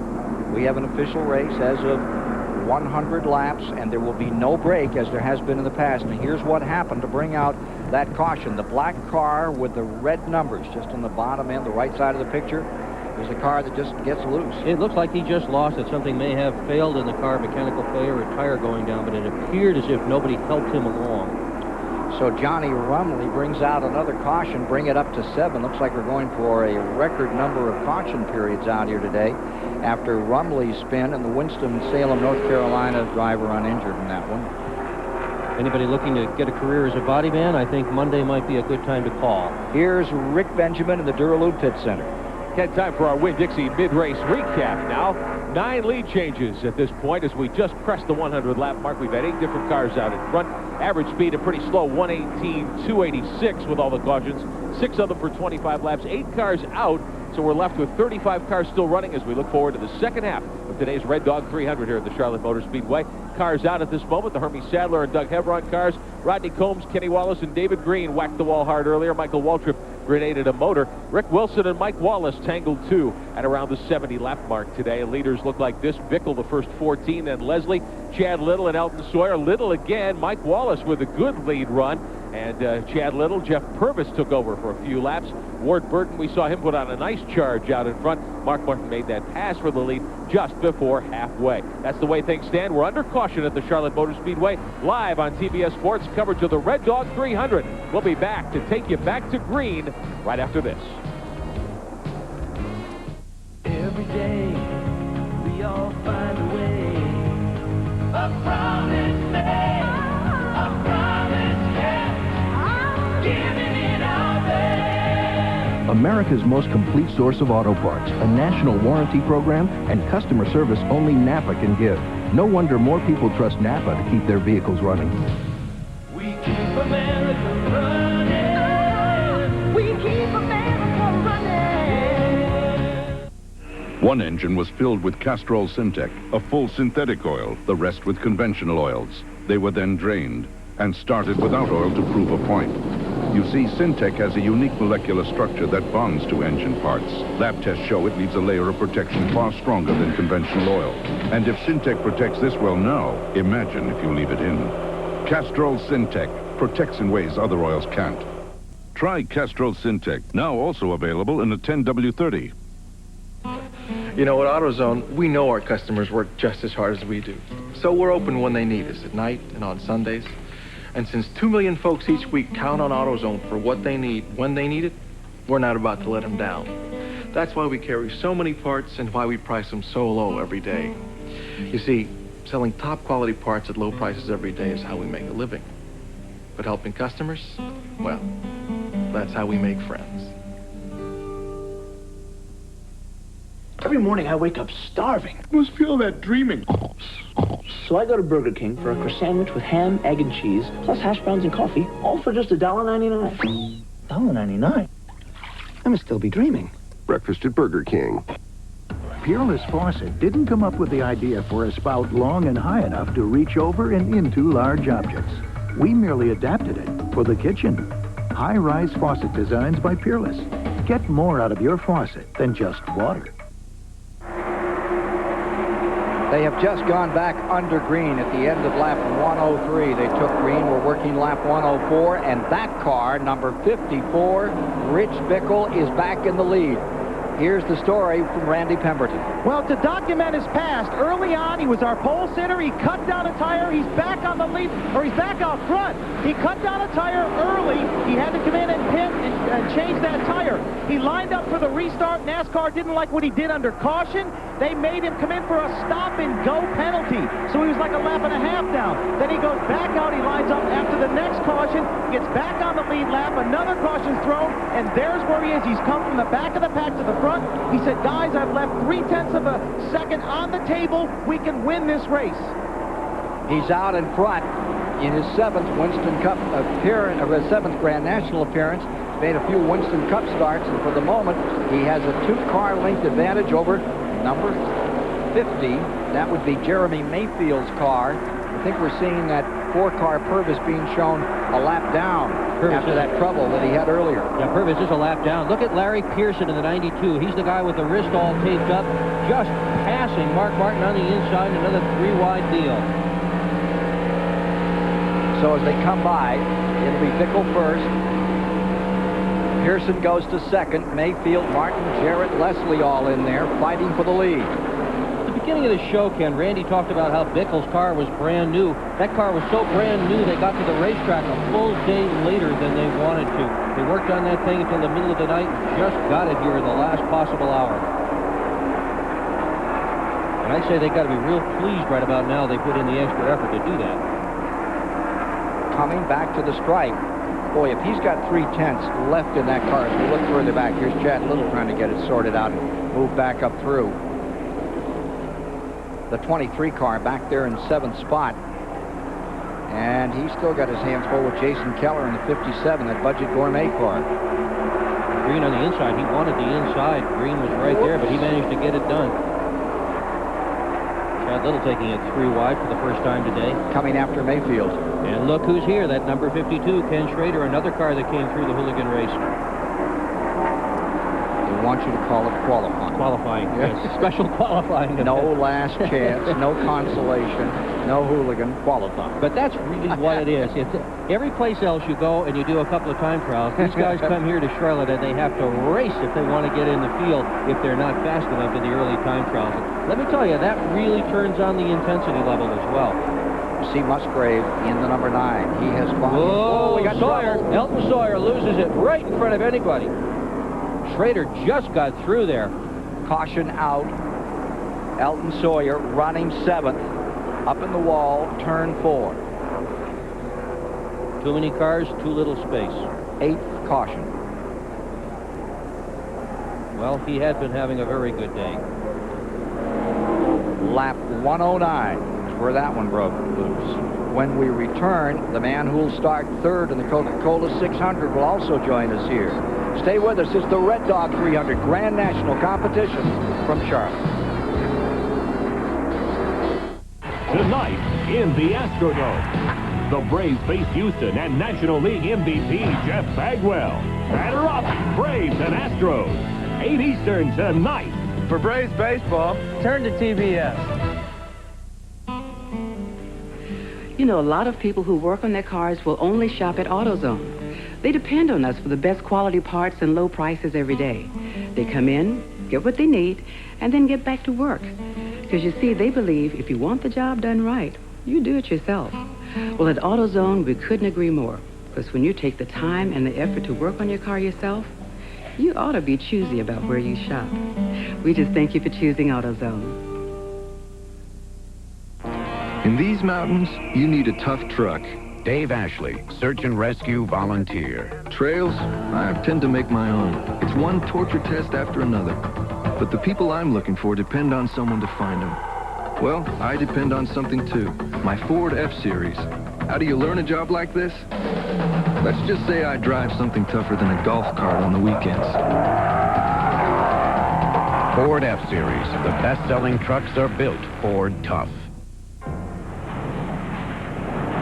Some people can't afford to worry about the fuel in their tank. And when it comes to consistency and quality, their demands are among the toughest in the world. That's why most major domestic and international airlines depend on Citgo. And with more than 13,000 locations across America, you can depend on Citgo too. Citgo, the sign of quality. This is Memorial Day weekend on TBS. Tomorrow, it's NASCAR's grueling, emotional, monster marathon of speed. The Coca-Cola 600. Live 4:30 Eastern tomorrow. Turn to TBS. Promotional fees and consideration have been paid by Luxair Heating and Air Conditioning. Luxair features a high-performance product line and competitive prices. Right along with Luxair, the fastest name in heating and air conditioning. And by Duralube Engine Treatment, tomorrow's technology today. 111 of 200 laps complete, and they're celebrating here in Charlotte. For any reason, they'll celebrate in Charlotte. They come out to see the 600, which you'll be seeing tomorrow. Right now, you're seeing the incident that created the 8th caution of the day and has put Elton Sawyer on the hoist. Here he is, right in front of Chad Little. Boy, Chad Little had the right Saint. We've got another angle you can look at it. Elton's lucky when you go in that much face forward. You can get yourself in a lot of trouble here. Looked like Sawyer just drifted up the racetrack a tad, got himself into the 50, but look at how close it is both to Schrader and the 23. And Jeff Green just got through there as well. That could have been about an 8-car wreck. Yeah, the question is, why didn't that become a multi-car incident? It sure had all the makings. Mayfield on the outside, takes the air off the 38. Elton Sawyer goes around. I don't know if car number 23, Chad Little, got his breath back or not on that one. Anyway, he's still out there. We'll be back with more right after this. I don't get it. Why would you let yourself be led around by the neck? It's a bad scene. You gotta have some respect. Knock it off. Otherwise, you're gonna get jerked around. See, they say that every dog has his day. Well, I ain't got time for that. Come on, bud. As far as I'm concerned, Red Dog beer. Bold yet smooth, easy to drink. Red Dog. Every day's a Red Dog day. Thank you. Come again. Hey, Gwen. Could you get more straws, please? Sure, no problem. Uh-oh. Wow.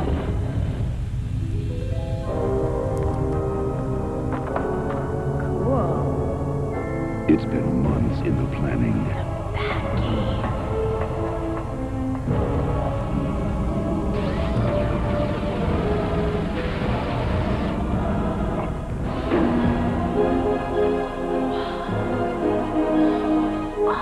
And now, the secret's out. It's the movie Batman Forever. And McDonald's has joined forces with the Caped Crusader. So take a break and get your hands on all the dynamic deals coming this June.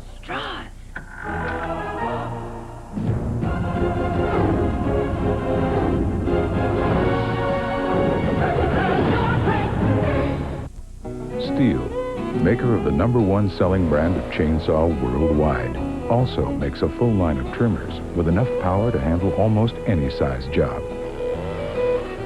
It could be one of the more useful tools you'll ever own.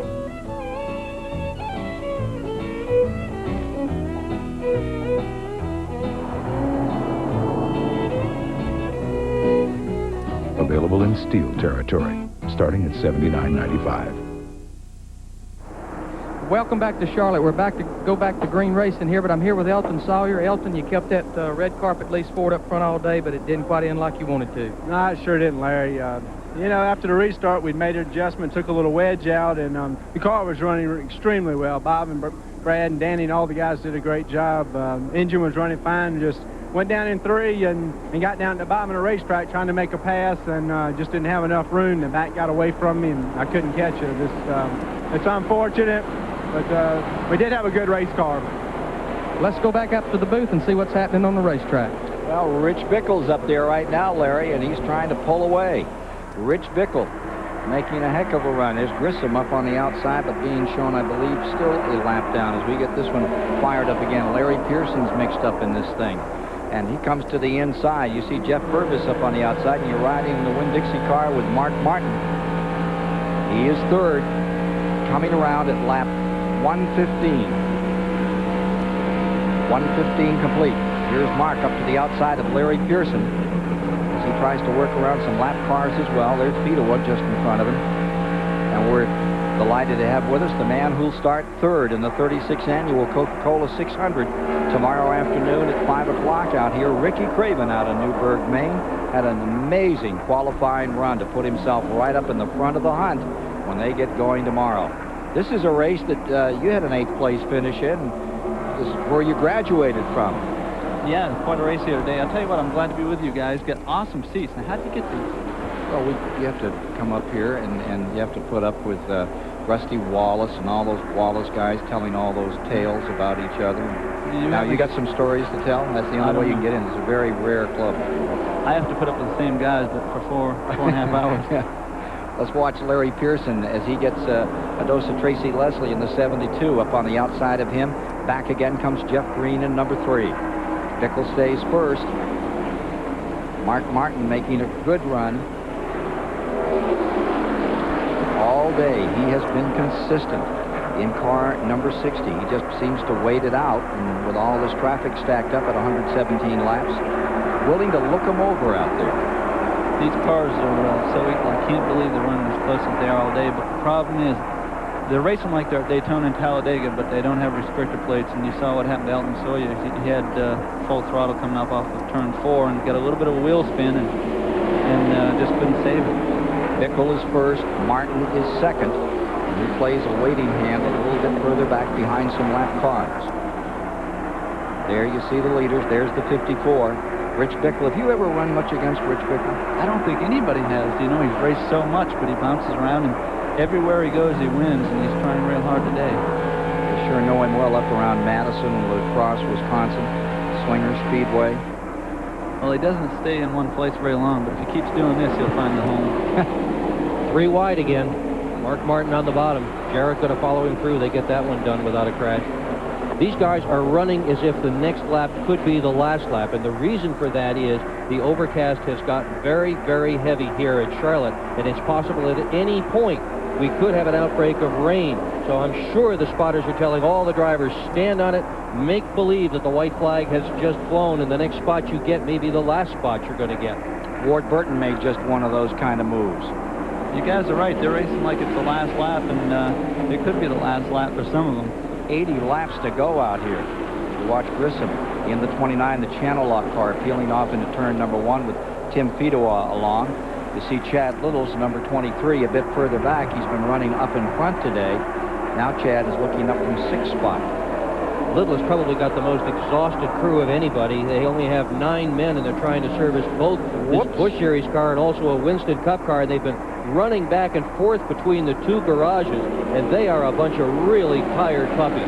That 71 car is Kevin LePage out of Shelburne, Vermont, and that's the best he's ever run. He's up there right with Chad Little, and you'll recall what happened when they were just about that position at Hickory, North Carolina. Chad got tagged. He went into the wall. Right now, we're watching that 17 car, the Teddy Bear car, 71 car, LePage, holding right onto those leaders and staying up in the top 10. He came from, what, 33rd today. Ken, these drivers are running on the same tire that the Cup car, Winston Cup cars will compete on tomorrow, and it's a harder tire than what we're used to here in Charlotte, and I think as a result, the high side might be the easiest place to run here. It doesn't create as much heat and a little more forgiving. When you have a guy on the outside of you, and you have 2 more tucked in behind you, the back of the car gets real light, and there's just not enough adhesion with the Goodyear tires to run low for a long time. We've seen it happen 3 or 4 times down here in turn 1 today. Now here's the battle for the lead. Inching his way up comes Mark Martin under Rich Bickle. Lap traffic all around them, and they're still side by side. Martin has a slight advantage. Tries to pull away here in turns 1 and 2. And Tracy Leslie in the 72 has been running up front all day, and he is right in the thick of it. Jarrett immediately behind him, and Schrader too. And Schrader's come from all the way up now. Has Mark led a lap yet? Has Mark what? Mark Martin led a lap. He has led a lap. He's running good, but he's not running like Mark Martin normally runs in Charlotte, and I think the rest of the field's caught up to him. He played it pretty conservative. Usually he just throttles it right in there. And today, that Winn-Dixie car has been kind of waiting the others out. I don't know if he expected some difficulties to happen, but when he needed it, he's pulled back in front. And again, that overcast, it's almost like a fog now settling over turn number 2. Looks like it could rain at any moment. Maybe he's got a meteorologist in his crew. They all have these days. Well, yesterday when I talked to Mark Martin, he said that the reason they had been working so hard on the car was it was for the long haul. He really does have a distant view on these events, and he seems to run more to the end than most of the drivers that he's around with all the experience that he has had. And just as we say that, it begins to brighten a little bit at Charlotte Motor Speedway. Maybe he does have a meteorologist. Mark Martin for the lead. They do have a weather map in the NASCAR truck, and the competitors are free to go down and take a look at that. It is live. There's a television monitor down there. They can all stick their head in and take a look and see where the rain is or is not. They all have spotters way up on top of the roof. You can watch off into the distance and see what the weather looks like. This track changes quicker than any track we run. When the sun comes out or even tries to come out, the crew chiefs pull their hair out. The driver gets on the radio, starts complaining, my car was great, now it's tight. Side by side, a little further back here. Look at Grissom trying to make up some time. Got Larry Pearson in the middle, Chad Little up on the outside. And Chad makes the move that counts, and he brings with him LePage. 71, Kevin LePage making the move. Oop. He's racing hard today, doing a great job. You put in a few laps against Kevin LePage a few years back. The racing we did together doesn't apply to Charlotte Motor Speedway. A lot of short track up in New England. Yeah, and I miss it. Steve Grissom in that 29 having himself a very good day. He has won one of these things. He won Bristol earlier in the year. This is the same car he's using today, blue 29. 32's gone back behind the wall. It was running in the 5th spot. Dale Jarrett has pulled off the track. Take a look at 3 and 95. Jeff Green and Ward Burton just a moment ago out here. They came out of 4. You know, that may be the end of the day for Ward Burton in terms of a possible win. You look at the left front fenders pushed in, and he's lost a bunch of downforce on the front of the car. And what that means is that the car's going to want to go straight when you go into the corner. Well, there he is, making it up once more. Ward Burton right back in there, struggling. Larry Pearson just behind him. Chad Little. Kevin LePage. Little has been in the middle of traffic all day long. If he wanted to apply for a job as a New York taxi driver, he's had the right experience here today. There's Jason Keller back there in 9th in that 57. Budget Gourmet car has hung tough. LePage getting aced out by the 57 as it goes down into turn 3. Jason Keller has really put in a good show here today. You can see Ward's car is just getting tighter and tighter now, and they get a pit stop, maybe they can fix that, but his car is going to be hard to drive from here on out. Chad Little up to 6, and Randy can tell us more about that 23. Well, I went to his wife, Donna, who's sitting here in the pit box in his pit, and I asked him if he's driving smart because he was up front earlier. You have to remember, of the top 8 guys in the Busch Series in points, only Chad Little, Pearson, and the Jason Keller have not had problems today. So there's 2 races effectively going on here today. One for the checkered flag in this race, but they also have to be looking at that championship. Now, Johnny Benson is back out on the racetrack, but they've gained a lot of points on that guy today. Big time, but he did have a 231-point lead coming into today over Chad Little in the 23. Here you see Little running in 6th with Larry Pearson in 7th, directly behind him and Ward Burton in 8th. Let's go back up front for a moment at lap 132 as you watch Mark Martin in the lead. Tracy Leslie is going for it.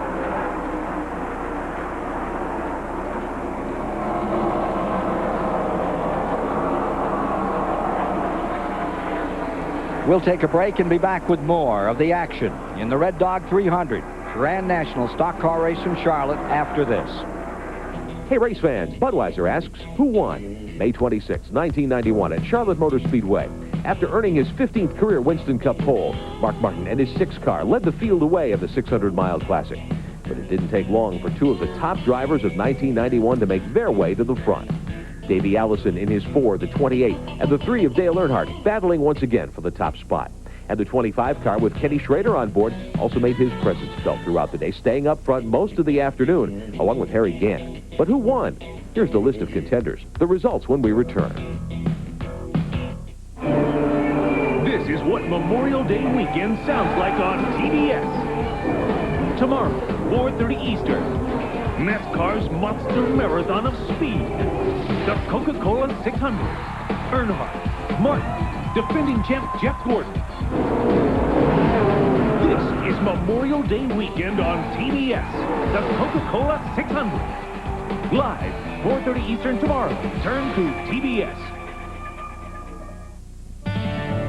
Man has always been fascinated with speed. But winning is more than a flash of speed. It's a measure of skill. A test of guts. That's why the true spirit of NASCAR lies not in the machine, but in the man who drives it. We're proud to be part of this great sport. Busch, the official beer of NASCAR. Start it on up, you're behind the wheel. Move it down the road, now see how it feels, yeah. You got to treat it real good. Ooh, you got to treat it so fine. Put the pedal to the metal, mile after mile. Keep it humming all the time. Add more life to your car. Take it to the star. From Texaco Clean System 3 gasolines to Haviland Formula 3 motor oil and Texaco antifreeze coolant, there's no better place to take your car than to the star. You got to treat it real good. Ooh, you got to treat it so fine. Put the pedal to the metal, mile after mile. Keep it humming all the time. Add more life to your car. Take it to the star.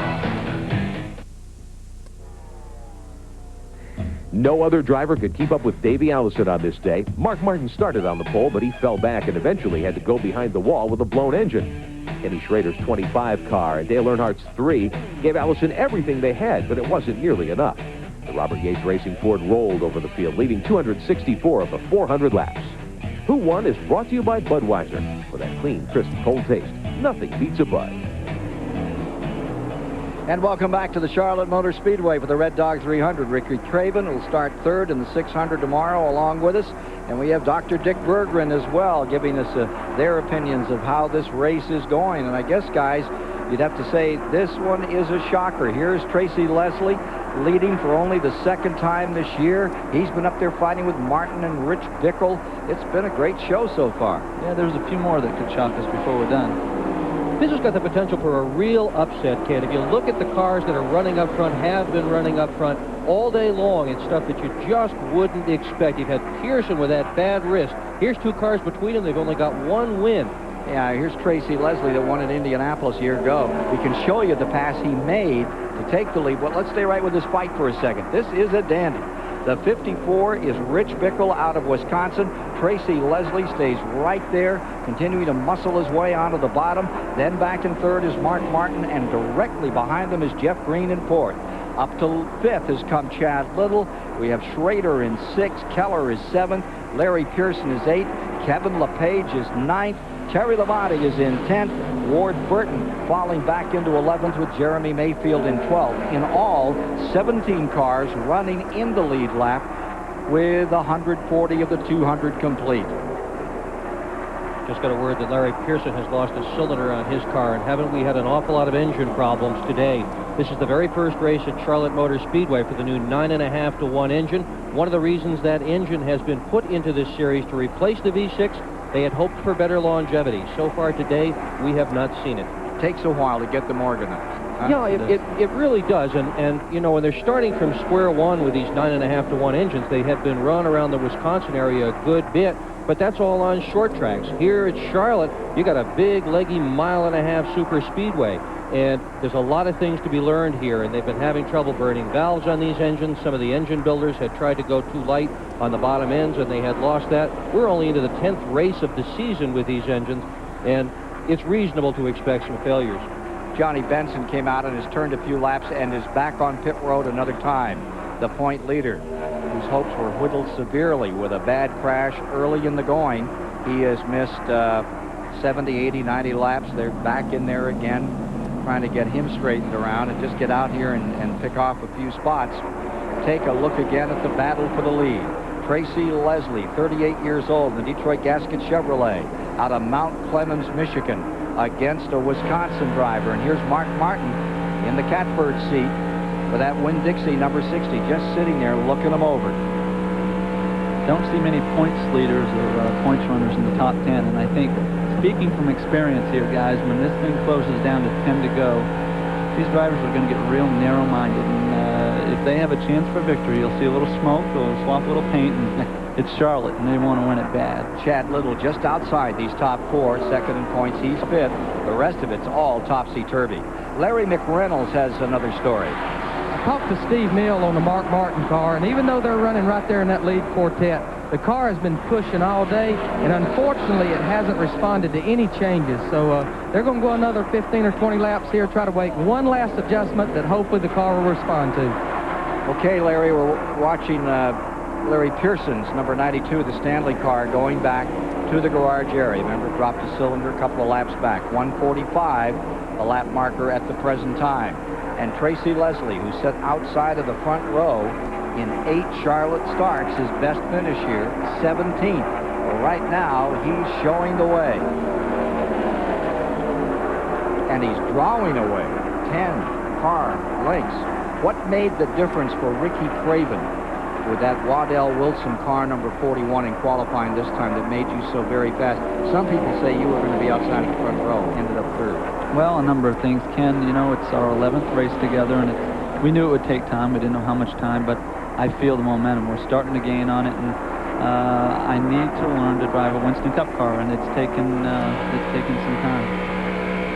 So you can see just a little sprinkle on the windshield of car number 60, Mark Martin here. This is at lap 146. How much does that upset the car, Ricky, when you've got that amount of water on a track as fast as this? When you have as many cars as there are still running, it's not a problem, but on a short track it becomes a problem if you have all the cars running the same groove, and then you get out of that groove, you're in a lot of trouble, and that's usually when the caution comes out, because they're hooking the wrecker onto your car to pull it back in. No windshield wipers. Can you see all right? Get some of that magical Rain-X. Is that a client by any chance? Or no, that was a free nice spot. Guy? I see. Make some calls Monday. Jeff Green right there on the back end of Mark Martin as they continue their fight. And remember now, they've changed positions. They've moved they've moved Bickle back into 4th spot. Martin into 2nd, Jeff Green into 3rd. Tracy Leslie continues to lead. Chad Little stays in 5th spot. And here you see the number 54, Bickle, having to run from out back. He thought he had him covered by 3/10. Not the case here. When the drivers do see that moisture on the windshield, it just reminds them that this race is coming to a close, or the potential exists for it to end premature. So they're racing like it's the last lap, maybe the last 5 laps. And Bickle has just been passed by Little. Chad Little has come up to 4th. Rick Bickle falls back into 5th. Rich Bickle sliding back here at this part of the race. He's hoping it lands real soon. There's your leader, Tracy Leslie, 72.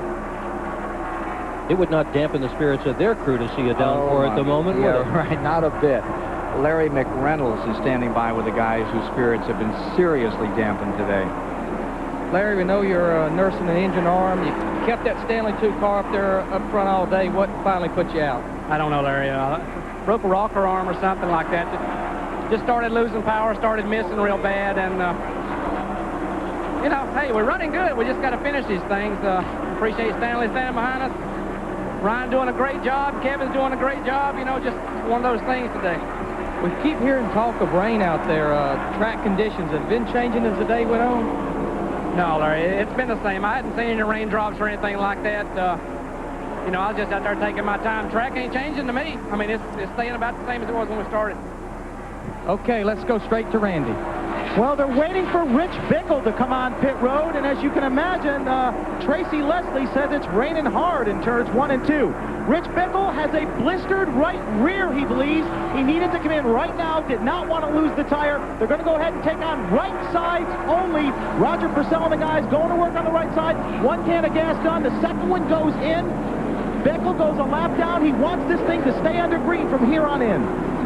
Rich Bickle away and trying to chase them down. But a fellow Midwest star, Tracy Leslie, for the moment, is the one everybody's talking about. Tracy Leslie.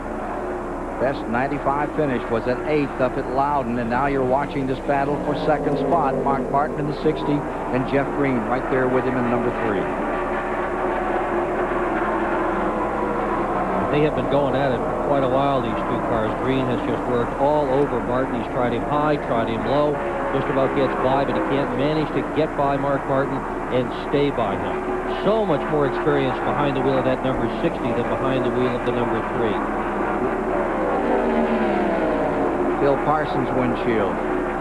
looks like he's been running out back and getting a lot of stuff thrown at him. Looks like he's been running on a dirt track, the amount of debris he's got on that windshield. A little rain won't hurt that windshield, will it? Last year's winner brought his own car here. Winner at Talladega back in '88.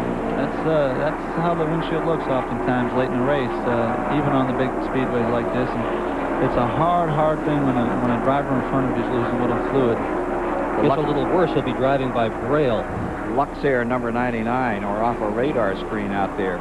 24th position, number 99, Phil Parsons. Tracy Leslie's lead is shrinking a little at this point. There's your leader. And he had that big advantage, and it's beginning to be eaten into here by Mark Martin and Jeff Green. You can guarantee it's raining harder and harder for the 72 car. That's right. Down comes Jeff Green and makes his move under Mark Martin for second place. That string you see waving in front of the in-car camera shot, that's from the roof flaps. There's a little piece of wire there that holds the roof flap when the car gets backwards and makes sure the flap doesn't fall all the way backwards on the roof. And that's what you're seeing in front of your camera, in front of your screen right now. We're going to take a break right here. We're getting ready for some green flag pit stops, so we'll take a pause and come back to catch you up on that. As you watch, Jeff Green come to second, trying to chase down Tracy Leslie. The Red Dog 300 is brought to you by Texaco Havoline Formula 3 Motor Oil and by Purolator. Legends live on Purolator. Every day, we all find a way. A promise made, a promise kept, giving it our best. America's most complete source of auto parts, a national warranty program, and customer service only Napa can give. No wonder more people trust Napa to keep their vehicles running. We keep America running. We keep America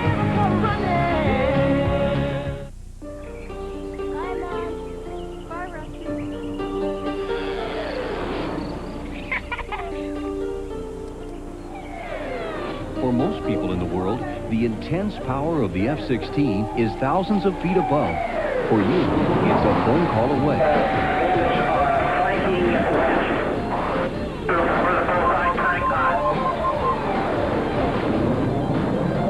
The Air Force Reserve, a great way to serve. 5Gs hurts. When the car fires up, it's power. It's talking to me. All I hear is music. And you hit the throttle. It pulls your head back and it wants to rip it off. It's you, the competition, and everything has to be just right. Pure oil now. Man, from that time on, all you can think about is winning. Pure oil leader. Man, that's a ride. Legends live on Purolator. This is Memorial Day weekend on TBS. Tomorrow, it's NASCAR's grueling, emotional, monster marathon of speed. The Coca-Cola 600. Live 4:30 Eastern tomorrow. Turn to TBS. Welcome back to the Charlotte Motor Speedway. Live pictures from our steel aerial platform here on TBS Sports. The Red Dog 300 getting close to the final stages. 40 laps to go. We fought through a ton of caution periods and some inclement weather, frankly. There have been talk that some of the drivers say it's been raining a little bit on the speedway, but we stay green. Larry McReynolds is with us today. And Larry, these drivers have faced some tough challenges. What do they need to do if they need to make green flag pit stops here in the last 40 laps? Well, I've already been prying around just a little bit, and I think what you're going to see is with about 30 laps to go, you're going to see them come in and take 2 tires. They can't afford to get that far behind with that few laps to go by taking on 4. Plus, again, the rain is apt to come any second. And y'all better not tell my wife how I'm dressed today. I know I'm not color coordinated. Hey, Larry, I can give you an idea what Chad Little's going to do, who's running 4th. They talked about it over the radio, said, do not pit until those guys pit in front of you, but we can only go 12 more laps. So that's about when we're going to see pit stops here. We're at lap 162. That'll bring him in around 174 to 176. There's Chad Little in the 23, now in 4th. And guys, Rich Bickle may be in good shape again out here. He really could be because he's been running for the last 15 laps on fresh tires and certainly gaining on the competition. He's hoping that there's no more yellows. And he's running in 16th position It's just there's two cars. Patty Moise is Bound is running 15th and Patty Moise in 14th. We now have 13 cars in the lead lap. Moise just went down at this moment, but we did have 14 until then. So you have 163 laps complete, and here's your leader, number 72. It's Tracy Leslie, trying to get himself his first win of the season. What an awful year he's had. He had that big scramble down at Daytona. He was in the hunt for victory there, and then a massive crash at Hickory. He lost two cars, one in practice, the other in the race, and was in the middle of one of those numerous crashes. Take your choice up at Nazareth. Wasn't that Demolition Derby last year? You were watching any of that? You know, Ricky? I planned on being there. And, yeah, you were going to race there, weren't you? Had some engine problems at New Hampshire and didn't have any inventory, so I think I had the best seat where I was. Concord, North Carolina, with my little girl on my knee, and they tore some up. You picked a good one to mix. You really did. I think I did. And you know, in that one, fuel mileage was important at the end as well. When David Green had been running in second spot, ran out of gas in the very last lap. This could come down to a fuel mileage deal as well. Ricky Craven, who starts third in the 600 tomorrow, 5 o'clock, right here on TBS. You'll see it all, the Coca-Cola 36th Annual 600. As you watch Tracy Leslie, and we now understand he may be getting ready to pit. For sure, Jeff Green and Mark Martin out there have been closing the distance on that leader. Tracy Leslie stays up in front. Ken, this is going to be interesting because the Bushman International regulars aren't used to making green flag stops. It happens, but it's not common. Mark Martin, however, it's very common. Ken Schrader, Terry Labonte. See if those guys come away with a little bit of an advantage. And Ken Schrader is 5th. Terry Labonte has worked his way up into the 6th position this afternoon. Jason Keller is 7th. And Randy, a thought from you? I'll tell you what, they wanted to come down pit road last time. They changed their mind because Mark Martin stayed out. They did not want to do it. So, therefore, they're going to come in this time. It looks like, yep, Tracy Leslie is definitely coming. Now, here's the thing. How much gas do they need? So, therefore, if they don't need all that gas, do they need 4 tires? I suggest they're probably going to take on right side tires. And let me tell you, the rain is picking up here on pit road. Lee Leslie and the crew waits what seems like an eternity for the 72 car to get to the pits. Lap 167. He stops it right on the mark, nice and smooth. They go to work on the right side tires. Tracy having his best run of the season. They need to have no mistakes. He revs the engine, makes sure he does not want to stall it. The 57 car flies by on pit road. It's a little slow. Oh, he broke an air gun problem on the right front. They're ticked off about that one. Yeah, and there you see the 72 car ran so well all day, but pit stops hurt him. So, it was on pit road that Tracy Leslie may have lost this one. Back to Larry McReynolds. It was 2 right side tires for the Winn-Dixie Ford, another chassis adjustment. The debate that they was talking about back and forth was whether to change rights or left, because one thing that changing lefts will do, if the car is pushing, it will free the car up. But I think they was afraid to try to run those right sides 30 more laps. They got just into the second can of gas, which should give them plenty of fuel to go the distance. Now, the key player here who has not pitted, number 3, Jeff Green. He has stayed out. Leslie is pitted. Mark Martin, Chad Little, Schrader, they've all been on pit road. So at the present time, you have Jeff Green out there, and he's just, I believe, coming in right about now. No, that is incorrect. Jeremy Mayfield's number 60 coming in, and Jeff Green has the advantage. Now he's coming in. Here he is right now, down out of turn 4. Jeff Green eases it in. And he's going to ease it, too. He got hit with 2 penalties last weekend. Well, is he going to ease it in? Wow, he hit one of his crew members. A little bit hot. Slid to a stop. Maybe a little bit of that experience that we were talking about, Ken, where it's so hard. You know, I feel bad for Jeff because practice makes perfect, and Winston Cup drivers get so much of it. There you see 14 and 8/10 seconds, and let's go to Larry McReynolds. Okay, I was here in the Jeff Green pits, 2 right side tires. They did hold him just a little extra long for some extra fuel. Don't know if he really needed it, but that is insurance to definitely make it to the end. 170 of 200 laps now complete. There's Markham. He is a lap down, shown in 6th at the present time in the Lysol car. We've seen Musgrave on pit road. In the 71, it has pitted. Kevin LePage has been in and gone back out. In fact, he was the very first one in. So, after these these green flag stops, no caution out here. Field getting sorted out. We have Green in first. Unofficially, Purvis in second, Fuller third, and Mark Martin in fourth, with Chad Little fifth and Tracy Leslie sixth. And we'll reset the field for you when we return. Charlotte Motor Speedway, Red Dog 300. Everybody thinks bigger is better, even at Burger King. They just did this taste test where the Whopper beat the Big Mac and Wendy's single. So why didn't they test the Whopper Junior? It's that bigger thing again. Come on, appetites come in all sizes. The Whopper Junior tastes the same as the Whopper. It's just as flame broiled. It's just as juicy. It's just Junior. One size fits all may work for tube socks, but not for burgers. The Whopper Junior Value Meal for $1.99 at Burger King. Sure, Gold MasterCard has at least a $5,000 credit line, so you can buy all kinds of things, but you can't buy time. Well, I don't know. You could buy plane tickets and fly across 5 time zones, and it'll be even earlier than when you left. But wherever you go, you won't have to waste your time looking for a great exchange rate, because with MasterCard, a great exchange rate is exactly what you'll get. So I guess Gold MasterCard really can buy you time. Just remember to set your watch back. Watch back. Now, how's that for a useful card? Gold MasterCard. It's more than a gold card. It's smart money. Look for your Gold MasterCard application and apply. Stihl, maker of the #1 selling brand of chainsaw worldwide, also makes a full line of trimmers with enough power to handle almost any size job. It could be one of the more useful tools you'll ever own.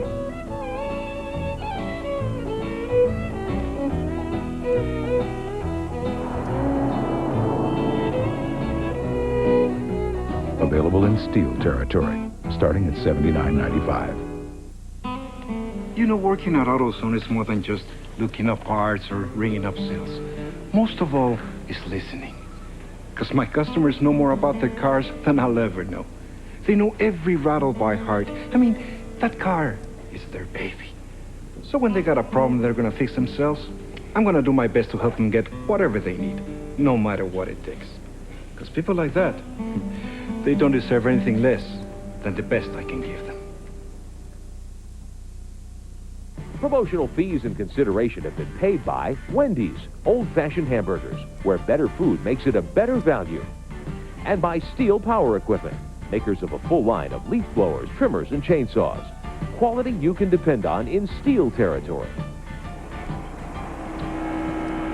Phil Parsons giving us this ride in the Luxair car as we check the top 12. Purvis, Fuller, Martin, Chad Little, Jeff Green, Tracy Leslie after the stops under green, Schrader, Patty Moise to 8th, Terry Labonte, Rich Bickle, Keller. Kevin LePage has just fallen out of the lead lap. He is in 12th, a lap down as he's been lapped by Jeff Purvis. And Chad Little in the number 23 has just moved around. Mark Martin in car number 60. That puts him up into 3rd place with 177 laps complete. Rick Craven getting ready to head down. Prepare for that final 1 hour of practice. Winston Cup cars prior to the 600. Long way from Unity, Maine, wasn't it? It really is, but the same rules apply. You know, you got to be better than the rest of the guys. And I can't wait till tomorrow. I'm beginning to get more and more comfortable in the Kodiak Chevrolet, and Waddell's a great coach, and I've said it before, it's just a matter of time for us. Well, wish you a lot of luck. We'll see you tomorrow here on TBS starting at 5 o'clock. How's it feel to start and race? You were out here the other night racing under those lights. Start in the daylight, you're going to end up... It's neat. It's different than anything I've ever done, and you know, it's going to start in the day, it's going to end at night, and I just hope to be there, you know, and be on the lead lap, and you know, we give ourselves a chance. That's all we ask for. Number 3 qualifier for the 36th annual 600, Ricky Craven. See you nice tomorrow, to have guys. you with us. Yes, indeed. Good luck. Watching Jeff Purvis in 1st. Fuller in 2nd. Chad Little has gone to 3rd. Mark Martin is 4th. Jeff Green is in 5th. Tracy Leslie 6th. Schrader to 7th. Terry Labonte 8th. And Rich Bickle is now in 9th. Patty Moise stays up in that lead lap. What a day she's having. She is now in 11th spot. And look at the side of Purvis' car. Black tire marks in the door, black tire marks in the left rear corner. He has been in the middle of a lot of stuff, but then again, everyone who has run up front has. It just seems as if the crashes today have occurred right at the front of the pack. That's fairly unusual. Most often, they occur in the middle or the back, but today it's always been, it seems, over people fighting for the lead. Back on with Phil Parsons in the Luxair car. the difference between the left side of his windshield that's just been cleaned on the pit stop and the right side that has not. You almost can't see anything out of the right. Last year's winner here, now running in 22nd position. There you see that Luxair car. The best finish for Purvis, the man up in front in that car number 4. Right behind him was Grissom. 5th at Talladega, and that took place last July. There's Grissom. What a great racer he's turning out to be. Look at Purvis waving to Grissom, telling him, go ahead. He doesn't want to mess around with those lap cars, not this deep into the race. He's going to let him go. Or has he got trouble? He's got trouble. He's going into the pits. Pit stop. This is his pit stop. Gas and go for car number 4, Purvis. Okay, I'm in the Jeff Purvis pits. He comes down to his pit. No tire changes go across. He just needs to be here for a few seconds. Windshield clean. Jeff Purvis is away. He's got to make no mistakes here now. No speeding on pit road. Get back up to speed just as quick as he can when he gets to the racetrack. That's got to be tougher on these Grand National fellas that don't get that much experience with that kind of thing, holding that speed limit. Now you're watching the 60 and the 3. That's now a battle for second spot as Chad Little gets himself a chance to run up in front after that pit stop. There's your leader. Here's your second place, number 60. And all these cars have some fresh rubber on them, Ken. And Purvis didn't have time to do that. Purvis was unable to get tires and stay in competition. He chose track position over fresh rubber. And he was in and out in a hurry. Now let's just check and see the difference here. Here's the 23 car coming by. Chad Little, Mark Martin, Green, Leslie run in a group. They're still showing Purvis as he did not take on tires, just that little gasp of fuel. Officially, they had him in first, but that cannot be right. It's got to be Chad Little, and I think they're going to change that. Indeed, they are. Chad Little, no question about it, is running in first. There's the 60 car. Mark Martin ready to make his move another time. Yeah, we've got a Ward Burton moving over for them. Bit of action going on right here at the front of the pack. Mark Martin down to the inside, trying to shoot through under that lap car and stay with as you see some rain developing up there in turn number 4 on the windshield of the Winn-Dixie car. 185 complete and 15 to go. Little is first. Mark Martin now second. Jeff Green third. Tracy Leslie fourth. Jeff Fuller fifth. Ken Schrader, Terry Labonte in seventh. Rich Bickle is in eighth. That was more rain than we've seen before on a windshield out there, Dick Burton. It was, and Mark Martin has just dropped back a bit, too. Mark Martin having a handful in car number 60. Take a look right here. See if we can see what happened. Green on the bottom. Oh, yeah, there goes the air off the spoiler. He just lifts right out of the gas. Tracy Leslie in the 72 gets by on the bottom end as well. For third. Martin back to fourth. Schrader in fifth. Chad Little looking for his 4th Grand National win of this season. Started so well in Daytona. Came right back and won at Rockingham. But he's had, 3 DNFs this season. And that's what's hurt him. He's won more races than anyone else in Grand National competition. And last week, it was a wonder he finished the race he was in at Nazareth. That thing was battle-torn after they'd run the distance. Now, there's Ward Burton fading up the track, and here comes Jeff Green trying to chase down Chad Little.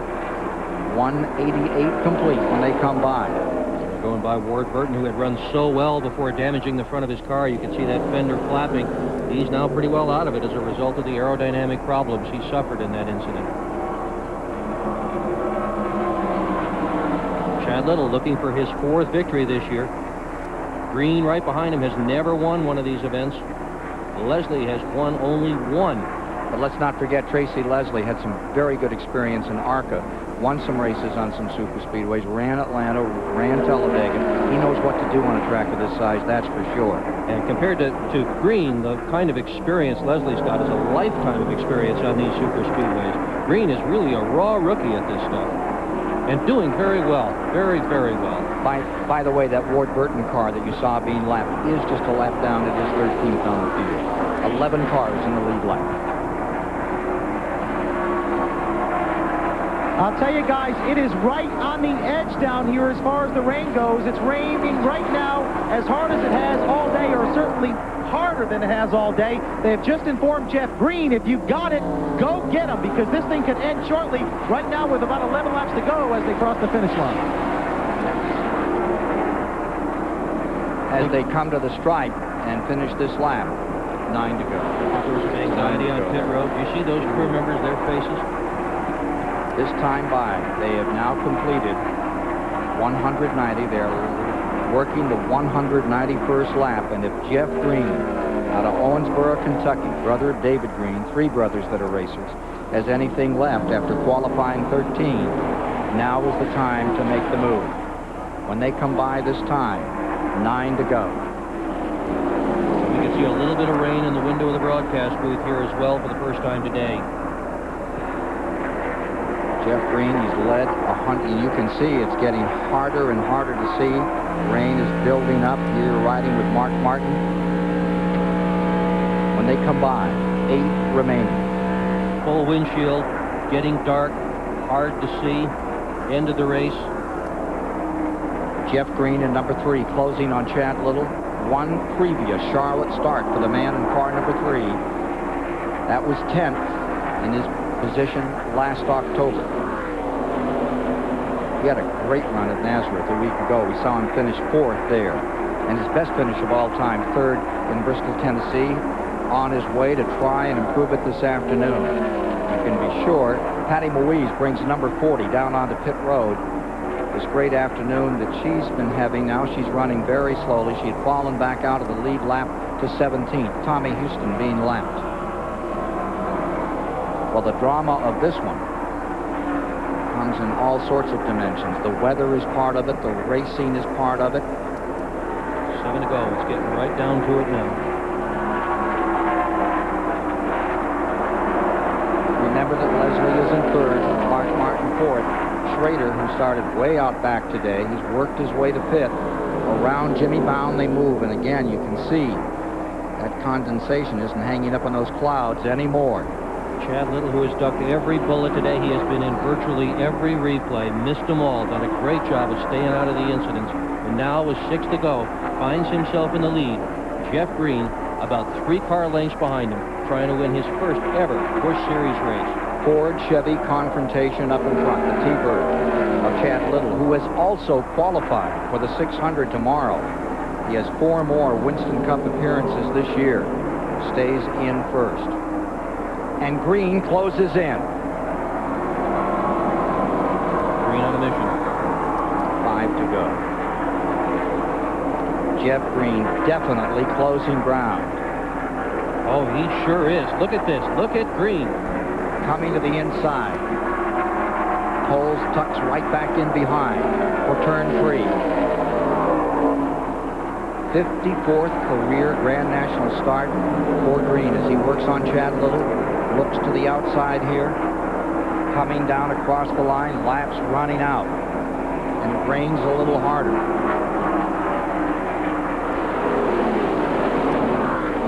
Jeff Fuller comes on the pit road.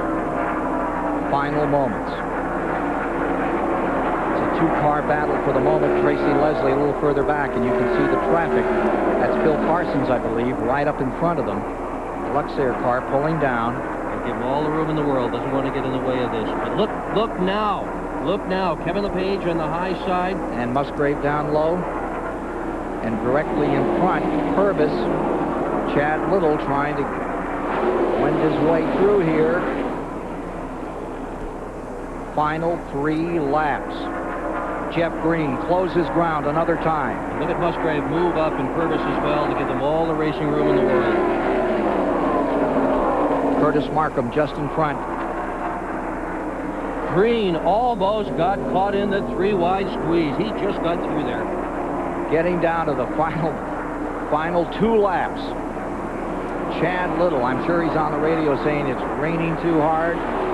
And Jeff Green is saying, gosh, I haven't seen a raindrop today. Little pulls away, gets himself a 2 or 3 car length advantage. Pulls up on Jeff Purvis. Yeah, and that's it. See, he's hooked up with Purvis now, and he's got a chance to run with him a little bit, and that can do nothing but help. That's that Winston Cup experience. Now he looks to the inside. In his 5th Charlotte start. 52nd white flag is down. This is it, and it is raining harder. White looking on there, pretty excited as Chad Little may be going for win number 4. Jeff Green trying to take it right here. Back straightaway, last time. First and second place cars about a length apart, and here comes Green at number 3 to the outside. Jeff Green making his move in the Earnhardt car. Chad Little staying there. As they come to the line, back to the outside goes the number 3 car, and he didn't have enough. The win goes to 23, Chad Little. He earned that one, did he not, Ken Squire? Wow. We're going to go to victory lane with Chad Little for the 4th time this year, and we'll be headed for Speed Street a little later, right here on TBS.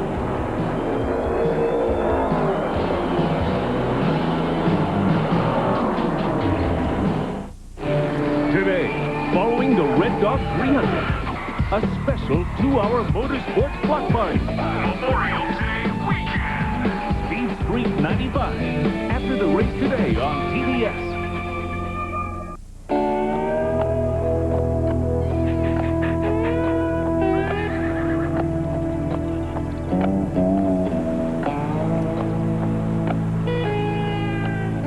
Put 700 of the world's most powerful horses together, and what do you get?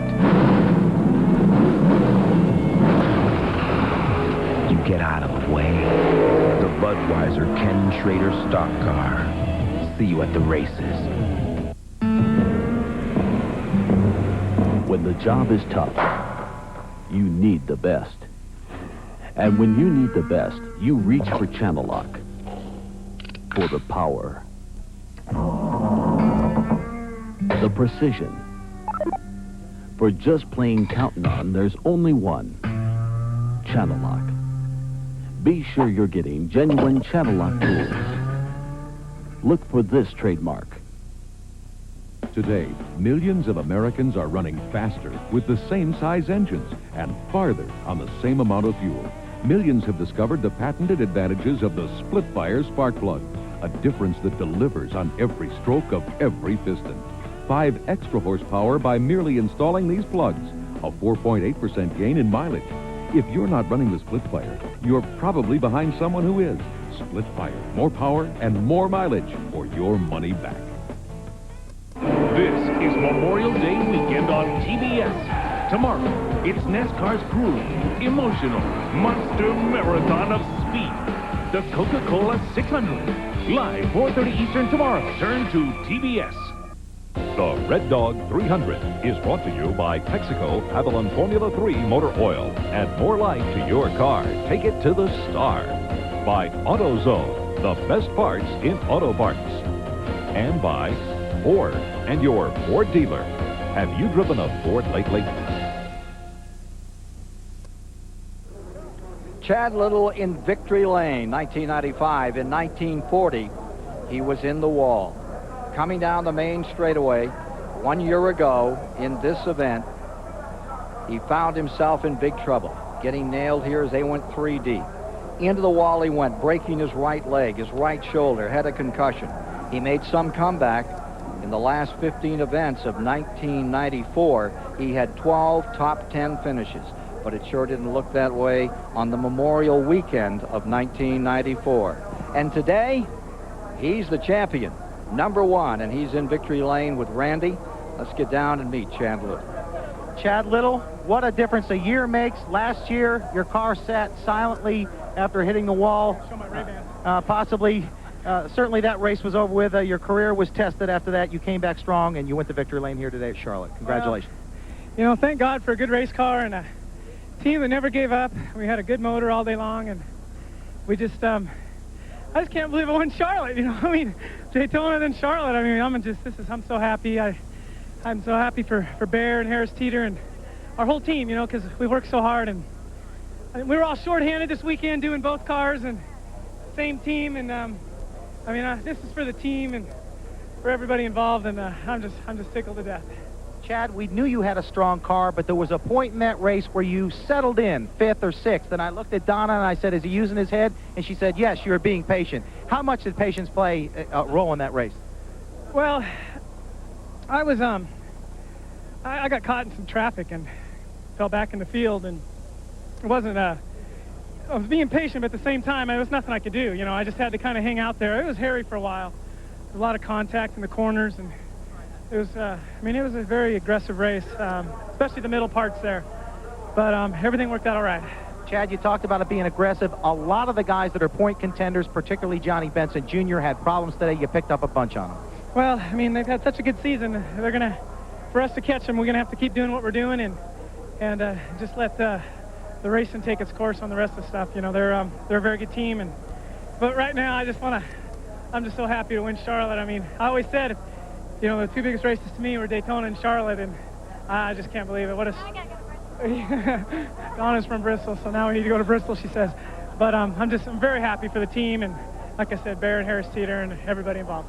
As the rain continues to drizzle here in Victory Lane, Chad Little, his entire team, congratulations to them. Just another great effort.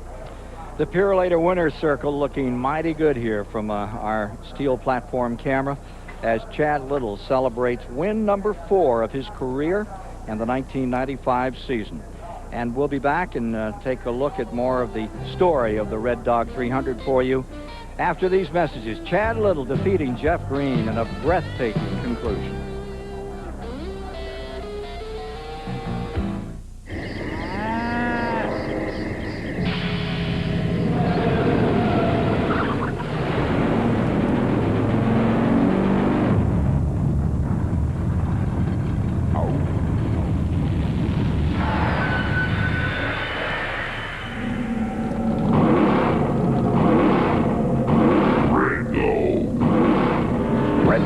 There's Kenny Wallace on the Red Dog Thunderbird, turning speedways into dog tracks.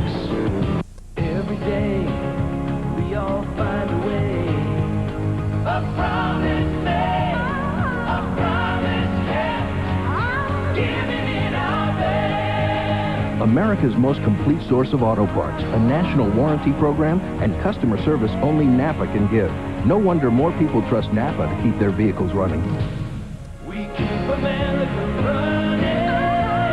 We keep America running. You know, some credit card companies act like when you get one of their cards, you'll spend your days arranging flowers someplace grand, where everything smells like potpourri. I mean, come on. A credit card is a tool. You pick a hammer based on how well it hammers. You pick a credit card based on how useful it is. And no credit card is more useful than MasterCard, because no card is more accepted on the planet than MasterCard. So you can use it for groceries or drywall or trips to Sweden, and pretty much anything else you need, even flower arrangements. MasterCard, it's more than a credit card, it's smart money. This is Dale Jarrett's NASCAR. You can't get his engine, you can't get his tires, but you can get his motor oil. Texaco Havoline Formula 3. It's formulated to control volatility and fight oil vaporization. It provides complete protection, and it's the exact same Havoline you can buy right off the shelf, which, by the way, is a heck of a lot easier. Add more life to your car. Take it to the stars. Back live at the Charlotte Motor Speedway. The Red Dog 300 complete this afternoon here on TBS. The winner, Chad Little, in his Bear Ford, the number 23 car. Great run today for Chad, as we've documented. He had a tough go here last year in the month of May, got hurt badly, comes back and wins the race today. And that earns him this, the Liquid Wrench slickest move of the race today. The slickest move brought to you by Liquid Wrench. It goes to the driver or team manager who makes the best move to help their team on the racetrack. And the move is simply this. Little and his crew decided to stay out on the racetrack late in the going. Jeff Purvis, many of the other top contenders, decided to stop under green and take on a couple of tires, maybe a little bit of fuel. Purvis taking the, or rather Little taking the lead here from Mark Martin, stays out under green late in the going and goes on to win. And that earns him the Liquid Wrench slickest move of the race award today, as determined by our crew here from Turner Sports on TBS. We're in the Duraloop Communications Center. Great run this afternoon in very adverse weather conditions. A lot of cars ended up in the wall today. We told you how it was drizzling late in the race. These drivers really had to fight their cars just about throughout the entire second half of the race. Ken Squire, really a dicey bit of driving out there for many of these guys this afternoon. Randy Pemberton standing by on pit road. Our second place finisher today was Jeff Green. Well, he's not the intimidator, but he tried to be over the last few laps. You had a heck of a run, tied your career best, and what a great run here at Charlotte.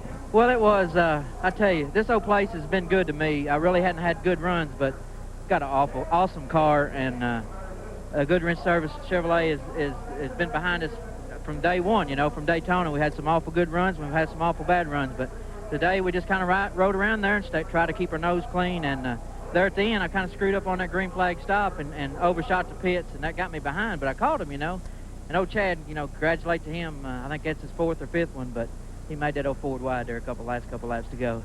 What about the conditions out there? It was raining, certainly on pit road. We felt it. You had the field in the car. Yeah, I seen it, but I was just concentrating on the racetrack, and Chad wasn't slipping any, so I knew I shouldn't be slipping any. So I was just waiting for him to make a mistake, and he didn't. So Mark made him a little mistake right there in front of me, and I got by him. So I was just waiting. I was just trying to put as much pressure I could on Chad, and maybe he'd make a mistake. But he's a veteran, you know. He didn't make a mistake, but I'm just glad for the Tony Urey and Junior and Virgil and all those guys that work on this car. I tell you, Sonny, the truck driver, can't forget him. He does a good job too. But they've been behind me 100%, and I didn't want to let them down. They worked their tail off this weekend on this car, and they got it so good for me that it was just easy to drive. No doubt about it. It's a team sport, but he represents them and does it very well. Jeff Green.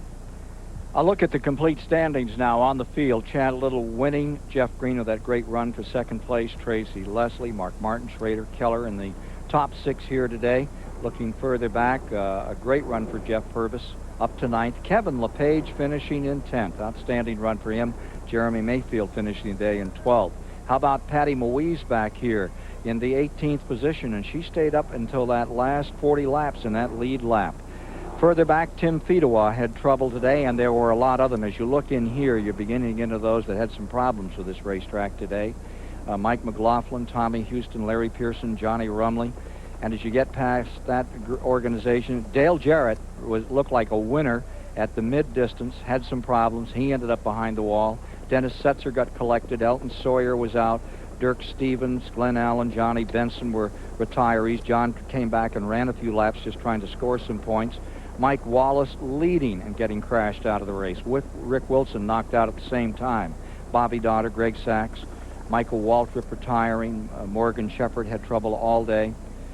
And that's the remainder of the field today. And we're going back down to Randy Pemberton right now. Well, another heck of a run for this guy. He certainly needed it. Tracy Leslie, congratulations. I know you wanted the victory, but this is a start. Yeah, you know, I thought there, you know, about halfway through the race, that car was awesome, you know, and unfortunately we had a few too many laps before the fuel lasted, but hey, we'll take the 3rd place. Detroit Gasket crew needed it. You know, I needed it. Ron Parker, the owner of Detroit Gasket, needed it. But we'll come back next week at Dover. You know, we had a strong car ever since we got here, and it's going to continue to be strong. I have to ask you, it appeared the rain would have affected you guys. Did it or did it not? Well, my car, unbelievably, I mean, if you watch the car, never once got loose. I mean, there was a few cars out there got a little loose, but I can't remember one lap where it got loose. I mean, that's a heck of a body, that Monte Carlo. I mean, they knew what they were doing when they built it. Just one other thing, how big of an edge does this give you guys? You've needed a good solid run. This team's backed you for a long, long while. How big is this for you guys? Real big. I mean, we needed it. Ron Parker's been awful loyal to me. You know, the whole team's been loyal, and, you know, we're going to continue to stay loyal, and we're going to take it from here. We're going to run good. Attaboy. Ken? Okay, after we take a break, we're going to come back and look at the Busch Grand National points after this exciting Red Dog 300 here today, and there have been some big changes, folks. So stay with us to take a gander at that. And coming up, we're headed for Speed Street here on TBS.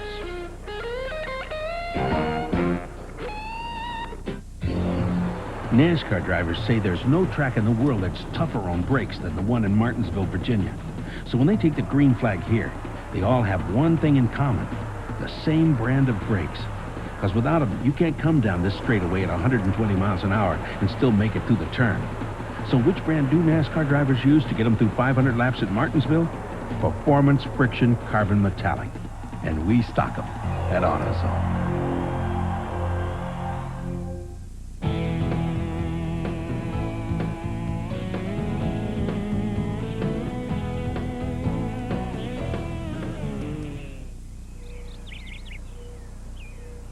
There aren't many things that can stop a 4x4. There are even fewer things that can stop a Stihl. No wonder it's the #1 selling brand of chainsaw worldwide. Available in steel territory, starting at $199.95. There's a fine line of motor oil separating your car's engine parts that's as little as 1/1000th of an inch. But friction and heat can make motor oil become volatile and vaporize, weakening its ability to protect expensive parts. Texaco Havoline Formula 3 is formulated to control volatility, fight vaporization, and provide complete engine protection, no matter what you drive. Add more life to your car. Take it to the star. Everybody thinks bigger is better, even at Burger King. They just did this taste test where the Whopper beat the Big Mac and Wendy's single. So why didn't they test the Whopper Junior? It's that bigger thing again. Come on, appetites come in all sizes. The Whopper Junior tastes the same as the Whopper. It's just as flame broiled. It's just as juicy. It's just Junior. One size fits all may work for tube socks, but not for burgers. The Whopper Junior Value Meal for $1.99 at Burger King. Back here at the Charlotte Motor Speedway, it's raining a little more, but it's not dampening anything here, nor is it dampening anything down on Speed Street. We're going to be here at the Speedway in that last hour of practice for the Winston Cup cars, and we'll be on Speed Street itself, right here in downtown Charlotte. All kinds of music on the sound stages, and you're looking at the picture live down there at the moment. We'll be headed there. They have all kinds of interactive games, and well, need we say more?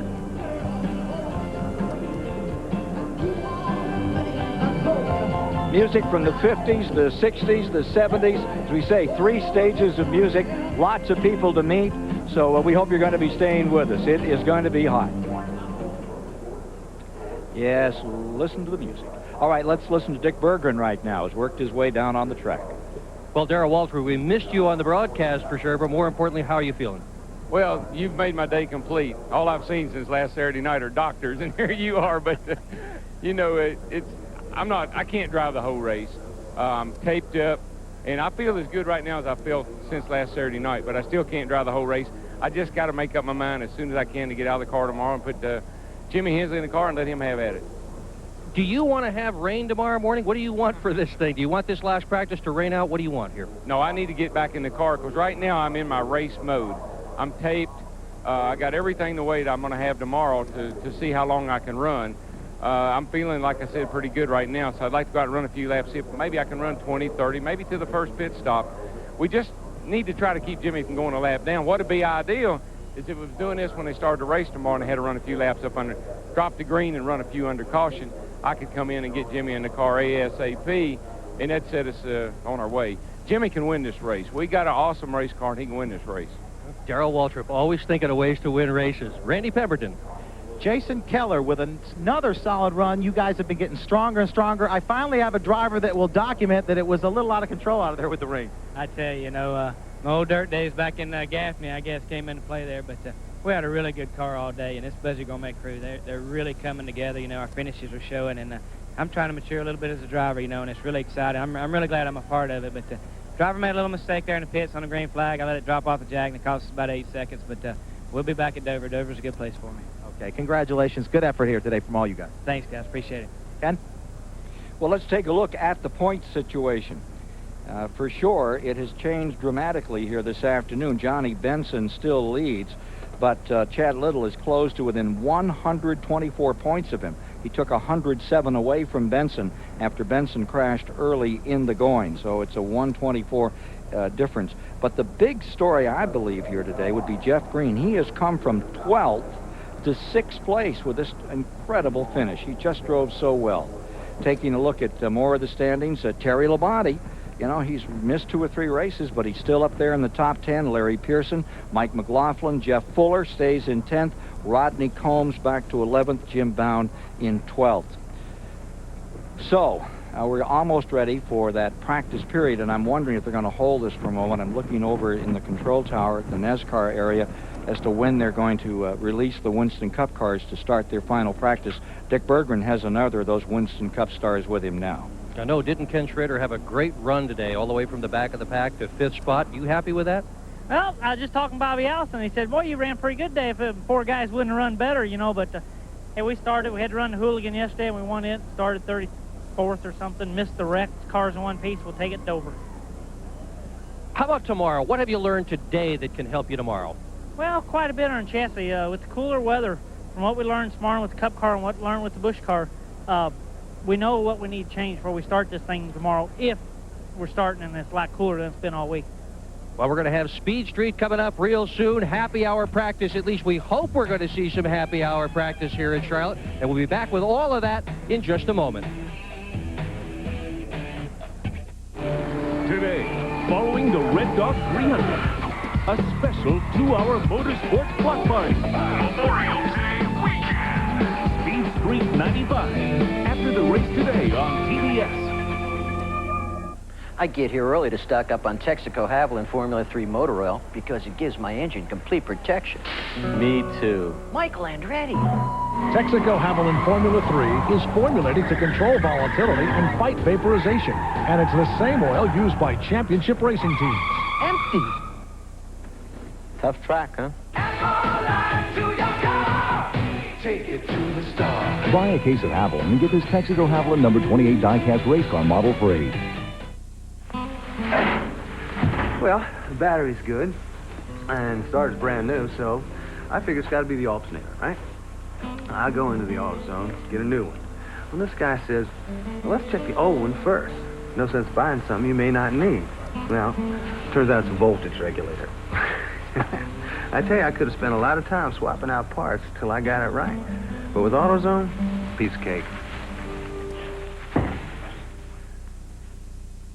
Went out to buy a car. Dad said good luck. Saw my new Ford Ranger and said, son, that's a truck. My girlfriend loves the new inside. Now all she wants to do is ride. Mom sees the airbag and takes heart. Finally her boy's getting smart. My best friend pops the hood. Look for horsepower. That's good. Well, my boss says it takes the cake. A truck with anti-lock brakes. So yeah, my Ford Ranger's really hot stuff. Now Dad asks, can I borrow the truck? This is Memorial Day weekend on TBS. Tomorrow, it's NASCAR's grueling, emotional, monster marathon of speed. The Coca-Cola 600. Live 4:30 Eastern tomorrow. Turn to TBS. We're back with you at the Charlotte Motor Speedway, getting ready to go to Speed Street shortly. A guy who turned this place into Speed Street early in the going was Rich Bickle, who came out of that rough and tumble Wisconsin circuit, and what a great showing he gave us today. Let's go down and meet him right now. Well, Rich, after sitting on the pole, it didn't happen the way you wanted it to. Nonetheless, you had a good run. Tell us about your day. Well, just to start off real good, we led the first 8-10 laps. I cut a hole in the right rear tire, and we almost got 2 laps down. We fought back and got 1 back, and then we drove our hearts out, and the guys did a great job, and we were on old tires and got our 2nd lap back, and we thought, boy, we had something for them, because when we got our lap back, it come back again. We were right there, and the yellow come out. And right there at the end, we had 1 set of tires left, but we just got mixed and matched, and everybody else got to put on 1 more set than we did. And we just mixed the deal. I mean, we're just out of sync with everybody, and I'll tell you what, you can't say nothing about the Kleenex guys. They did a heck of a job for us this year, and, Ford people and kids across America. It's a proud day for us. Put on a good show for a lot of people, and I'm really proud of me and the team and everybody else and all the owners and Gene Eisenhower and everybody else. And like I say, you can't say nothing about Kleenex. Well said. Good run. Ken? Charlotte Motor Speedway. And folks settling down, and they're waiting to see if they're going to get an opportunity to see some Winston Cup cars out here today. And I believe they will. Still a pretty good shot that we'll get that in. Want to thank the folks from Steel Aerial Camera for the use of their equipment today. Always helps to have them around. Well, we've completed the Grand National race, and that's the prelude to the 600 tomorrow. TBS is going to bring you that, and right now we're getting ready to take you to Speed Street, which is a combination of Speedway here and downtown. Yeah, downtown Charlotte. Down there on Tryon, they've knocked off about 6 blocks from regular traffic, and there's all kinds of action and activity there. So we'll have Bob Lacey and Sherry Lynch, and they'll tell us about that, and we'll be up here talking to drivers and all that's going on here. For everyone at TBS, Randy Pemberton, Larry McReynolds, Rick Benjamin, Dick Berggren, Rusty Wallace, Ricky Craven, everybody that helped out today, thank you so much for being around for this Red Dog 300, won today by Chad Little. On the next National Geographic Explorer, the South Pacific. Iron Bottom Sound. 14 sunken relics of a war past. Dive with deep-sea discoverer Bob Ballard for the lost fleet of Guadalcanal. Join TBS for the last great adventure of the weekend. National Geographic Explorer. 9:30 Eastern, Sunday night. Turn to TBS. In Floyd's Knobs, Indiana, people drive for miles around just to see Don Ballard. Because when it comes to car repair, well, there's not much he can't fix. You see, Don's the type of guy who believes that doing a job right and saving money go hand in hand. So he begins each job with a trip to AutoZone. Sure, it's a 20-mile drive. There are other parts stores along the way. But for Don, when it comes to getting the right part for the right price, there's just no place better than AutoZone. A car engine has as little as 1/1000th of an inch of motor oil protecting its parts. But friction and heat can make motor oil become volatile and vaporize, weakening its ability to protect vital parts. Texaco Havoline Formula 3 is formulated to control volatility, fight vaporization, and provide complete engine protection, no matter what you drive. Add more life to your car. Take it to the star. Innovations in Racing, brought to you by Peerless Faucet. Get more out of your faucet than just water. NASCAR drivers wage a daily battle against intense G-forces when racing. What innovation in racing helps them minimize muscle stress and strain? The answer in a moment. Leave it to Peerless Faucet to create a shower so smart, it can not only sense when a toilet has been flushed, it can also adjust the water temperature accordingly. Scald Guard technology by Peerless. Get more out of your faucet than just water. Driver comfort is a must when fighting the stress and strain of a 500-mile race. To reduce tension caused by G-forces, some drivers use a headrest.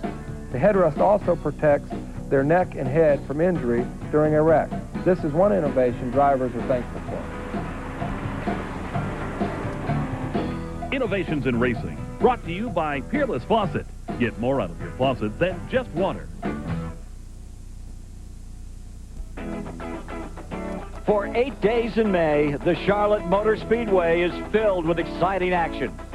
This year, there's a new place to play. Speed Street, downtown Charlotte. A week-long celebration for old and young alike.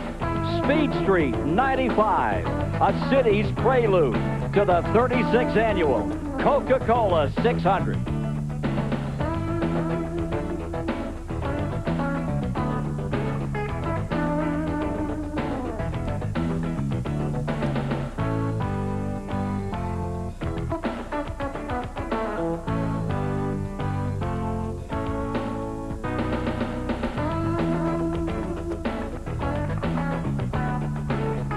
Welcome to Speed Street 95, live in association with Scoreboard Inc. and the 600 Festival.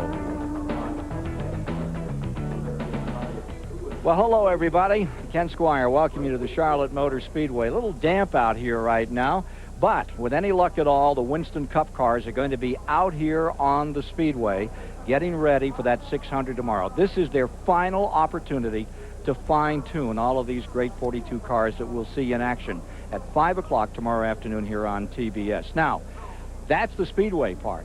But let me tell you, Charlotte, North Carolina, this whole track, this area, just seems to be too big for its britches. It's always coming apart at the seams. Take a look at this Charlotte track. They've added 10,000 new seats just for this year, and they had them sold before they put the first stick up on those seats. The same thing is true with their pre-race program. Now, it is always the biggest pre-race show that we see anywhere in Winston Cup racing. This year, it's a 5-day show, and it's not just here at the track, but it's downtown as well, right in the center of the banking community of the Carolinas. That is downtown Charlotte, and that's part of Speed Street. We're going to be spending time there with some personalities, having some fun, meeting a lot of great folks, and hearing some tremendous music.